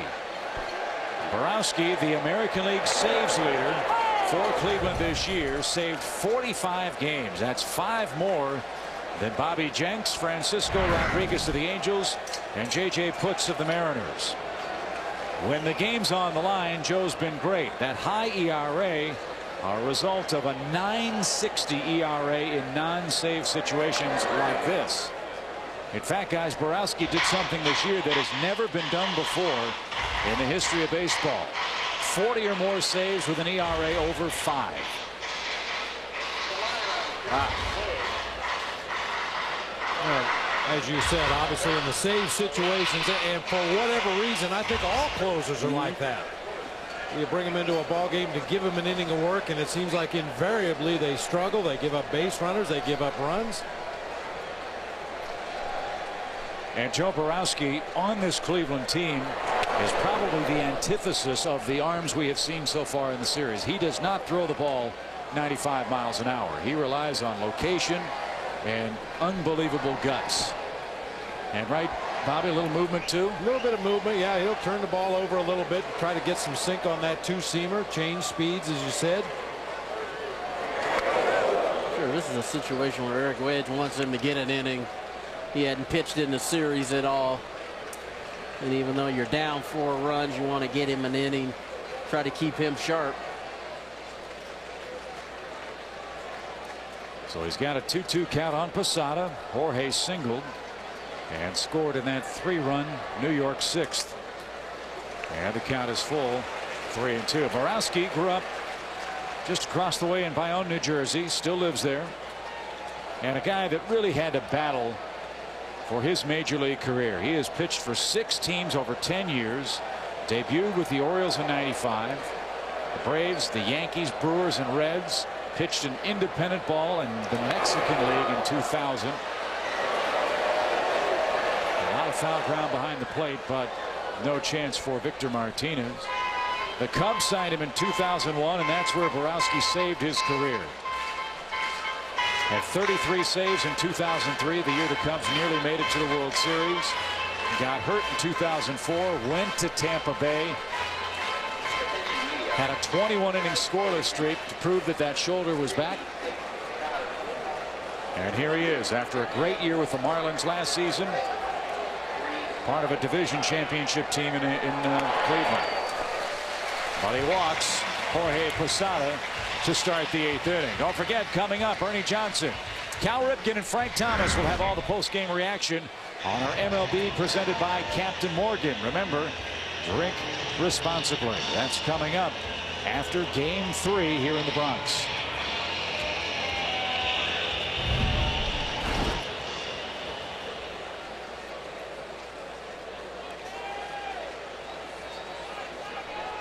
Here's Doug Mankiewicz. Another key play in this game may go unnoticed in the box score, but when Mankiewicz came on in the 6th inning, he laid down a sacrifice bunt, and he thinks about another one here, but fouls it away. Even with a 4-run lead, Mankiewicz squaring up, trying to get that runner in the scoring position. That's a big run. Any manager will tell you that 5th run, when you have a 4-run lead, you're still within slam range. If the other team would happen to load the bases, somebody step on one, hit it into the seats, it's a tie ball game. But that 5th run puts it out of slam range. And again, the way the Yankees have hit in this series, everybody wants to get in and stay in an offensive groove the rest of the way tonight. Hit and run is on, and it's fouled away. 0-2 your count. Posada running there with nobody out. Point you're making, Bobby? Illustrated. Yeah, we talked about it in Cleveland. The hit and run is not always with your best base runners on base. Sometimes the slow guys are the ones that need a little bit of a head start over there. And if a manager has confidence that the hitter's going to make contact and put the ball in play, then that's the time you want to start your slow guys. Try to stay out of that double play.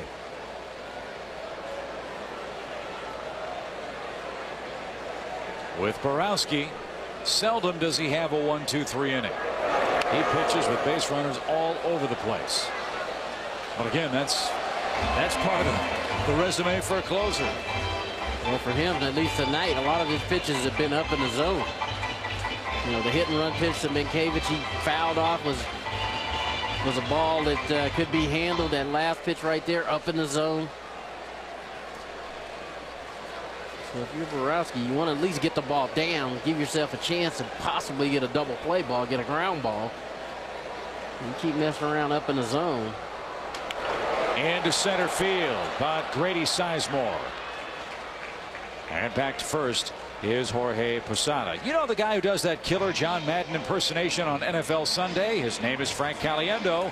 And you may have heard he has a new show that will literally change the face of late night. See the all-new comedy Frank TV coming November 20th to TBS.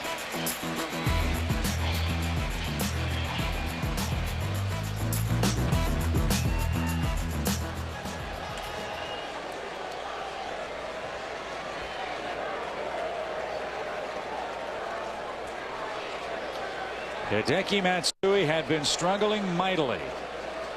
A balky right knee, and no luck at all in this series. Guys, I'd say the lower portion of the Yankee order tonight really has gotten it going. Matsui, 2 hits, a walk, and scored 3 times. And that's one of the big questions Joe Torre has had to answer about this series, because Matsui had been struggling so badly. But he said every time you think he's going to go in the tank, it looks like he's not going to ever get another hit. He comes back and wins a ball game with a big hit or hits a big home run. Good offensive night for Matsui. And maybe the best sign of all, besides the production itself, was the way he picked up that first hit, Tony, an infield hit where he really was able to bust it down the line and showed very little discomfort. Yeah, he kind of smelled that first infield hit, and he got down the line in good form. Got a base hit to left field tonight. And you're the Yankees, you got to feel good about, guys swinging a bat a lot better tonight. Damon hit the big 3-run homer, and then they walked Matsui to get to Cano, and he stepped up, hit the first pitch he saw hard in the right field for a base hit. And so if you're a Yankee fan, you got to like, at least offensively, they started to get things going. And with no disrespect to Jake Westbrook, you guys touched on it as Borowski another walk. The stuff of Westbrook far different from that of Carmona and Sabathia. And if there's game 4 tomorrow, Paul Bird's another guy that's in the strike zone a lot with all the left-handed lumber for the Yankees. Well, in Westbrook's case, as you said, no disrespect meant to him, but the difference in velocity makes all the difference in the world when you're throwing your sinker at 87 as opposed to Carmona at 97. That's a considerable difference for an opposing hitter. And, in Westbrook's defense, he pitched well. It was obvious he was starting to lose it. He started to give up the fly balls, and unfortunately, this Yankees offense got rolling against him. So Borowski 2 on with 1 out. And here is Robinson Cano. Cano, the big hit in the game in the 6th inning. Bases loaded. And 1 out. Hit a bullet to right field. The Trot Nixon failed to glove. And by the time he did catch up to it, Cano was at third base, and 3 men had scored. We talked too about how momentum can swing with 1 pitch, 1 play. Hal Galima, our fine stat man, telling us that the Yankees with men on base were 1 for their first 23 at the plate. Bobby, last 10 at bats, pretty good. 6 for their last 10. So the sleeping offensive giant appears to have been awakened here. And you just figured sooner or later these guys were going to, put a couple of these knocks together, because they hadn't been able to do that either. They hadn't been able to, get multiple guys on in back-to-back situations.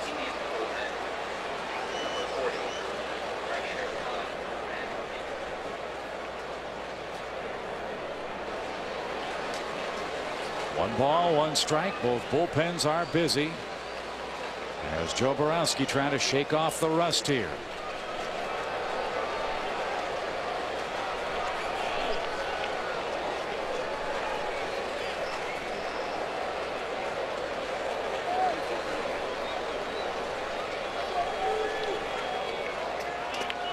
A little fly ball shallow center that Grady Sizemore should handle. He's got it. Let's take a peek at the day in the life of the home plate umpire. Ron Culpa calling the balls and strikes tonight. See, man, you got it. You got it. You got it. Konnichiwa. Stay here. Ha! Outside. Ha! And now time.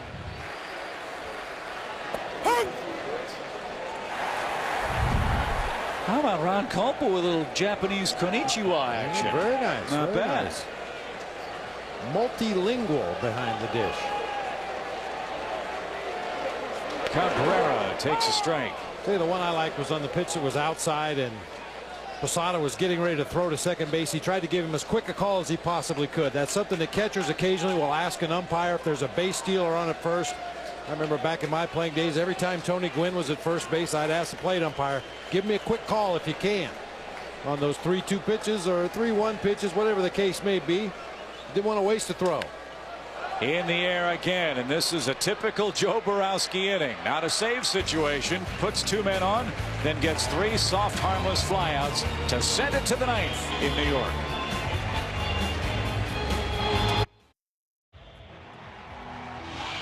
That's the view from the Yankees bullpen. And with 3 more outs, we will have ourselves a series. And what does this say about the Yankees mindset? It's not a save situation, fellas, but Mariano Rivera is on for New York in the 9th. Well, knowing that this is a big win for Joe Torre's future here in New York, Rivera probably volunteered to come into this ball game. Rivera Pitched in game 2, 2 innings in the extra innings portion at Jacobs Field, and they were 2 scoreless innings. And Andy Pettitte with a side session, perhaps. One would think if the Yankees could get the game back to Cleveland, he's going to get the ball in game 5. But getting there still in doubt. Here's Sizemore and a fastball strike. The story of the day not 4 hours ago was the future of Joe Torre. Bob thought it might have been something to distract the attention from this Yankee offense, which had been struggling so mightily. Whether that was the case or not, we won't know until after the game. But at least for a day, Tony Gwynn, the pressure's off the Yankees. They know they're in the series, assuming 3 more outs in the 9th inning, and they know with 1 more win, it all comes down to a 1-game shootout. I think for the Yankees, though, they kind of understand. You know, Boss Man was not happy with the way they played the first 2 games of this series. Popped up left field, playable. Damon.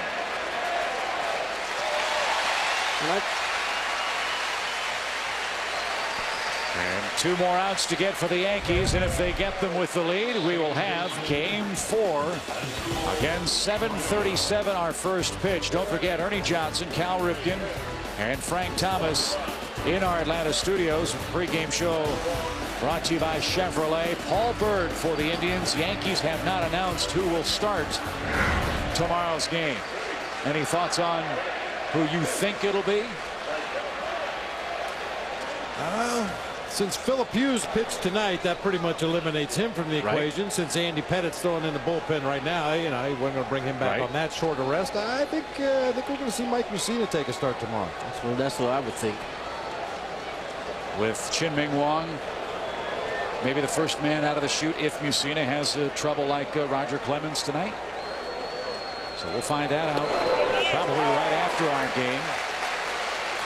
You know, just to finish my point, I think, you know, Yankee hitters realized they hadn't done very much in this series offensively, and they knew they needed to put something together. And they didn't even know, you know, everybody was talking about Joe Torre. They knew that they had to do some things better offensively, and tonight they were able to do that. They didn't get off to a great start, being down 3-0 and, you know, losing Roger Clemens after 2 1/3, but you know, they responded well. Damon hit the home run. Cano got the big hit. That fastball takes care of Cabrera. 2 outs in the 9th inning.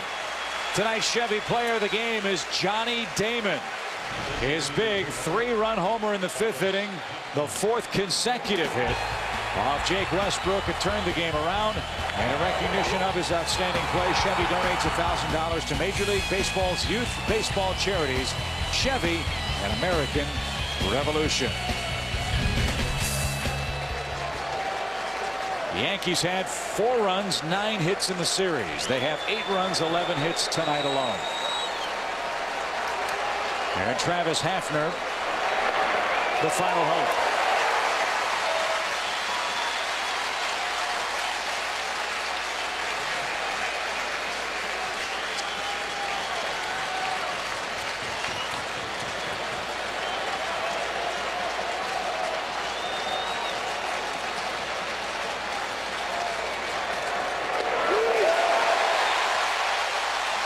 Smooth as silk, 0-2.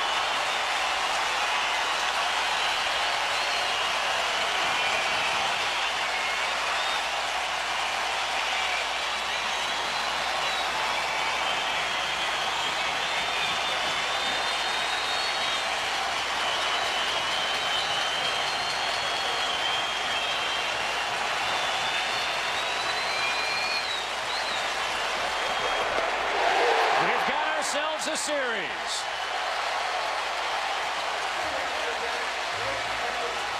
The Yankees win and live to face another day. 8-4 your final in game 3 in the Bronx. Game 4 tomorrow night. First pitch 7:37, and Mariano Rivera blows right through the top 3 Indian hitters in the 9th inning.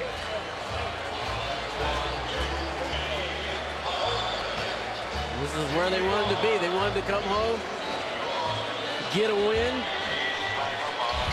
get right back in the series, only down 2 games to 1 now, and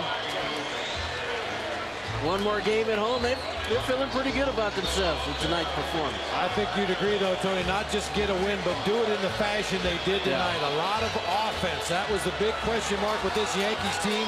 Where did the bats go in the first 2 games? Well, they showed up tonight. Well, Philip Hughes, I think, with no disrespect to the heroics of Johnny Damon offensively, once the Yankees got the lead, Phil Hughes might have saved the New York Yankees season here in Game 3 of this series with the Indians. 8-4 our final. Again, let's check in with Craig Sager. Craig? Well, 11 hits by the Yankees, 3 of them by Johnny Damon. The big one, the 3-run homer. Talk a little bit about how that took the pressure off and turned this game around and possibly the series. Yeah, they jumped on top of us 3-0 by the 3rd. Fortunately, I got a single to get a run in the 3rd, but in that situation, I wanted to hit a pop fly and try to get the run in from 3rd. But, you know, Matsui started off the inning with a nice hit, and Robinson Cano with the double, and then Melky. So, I mean, you know, I don't think we're ready to see Roger Clemens' last steps off the mound or Joe Torre's last days as manager. So, I mean, we have a lot that we're going to be playing for, and hopefully we can come out tomorrow and win again. You mentioned possibly Joe Torre's last game. He got the ultimatum from the owner, George Steinbrenner, win this game or you're not going to be coming back. What was it like? What was the reaction from the players? Well, we know what we have to do. We know who's the boss around here, and we know how much we love Joe Torre, and you know, we'll do anything for him. So we went out and we battled. It didn't look good early, but we battled. We got some big hits and a great pitching performance by Philip Hughes, you know, to keep us in the game. And you know, I couldn't be more happier than with my teammates. All right, congratulations, great game. All right, thank you. Thank you, Chip. All right, Craig, thank you very much. Indeed, it ain't over till it's over. Yankees have life. They will force a Game 4 tomorrow night. Our final score from the Bronx: Yankees 8, Indians 4. For Tony Gwynn, Bob Brenly, Craig Sager, and the rest of our crew, Chip Carey saying goodnight from New York. TBS, your exclusive home for the National League Championship Series. Coming up next, Inside MLB, presented by Captain Morgan. Ernie Johnson, Cal Ripken, and Frank Thomas will wrap it up tonight. We'll see you tomorrow.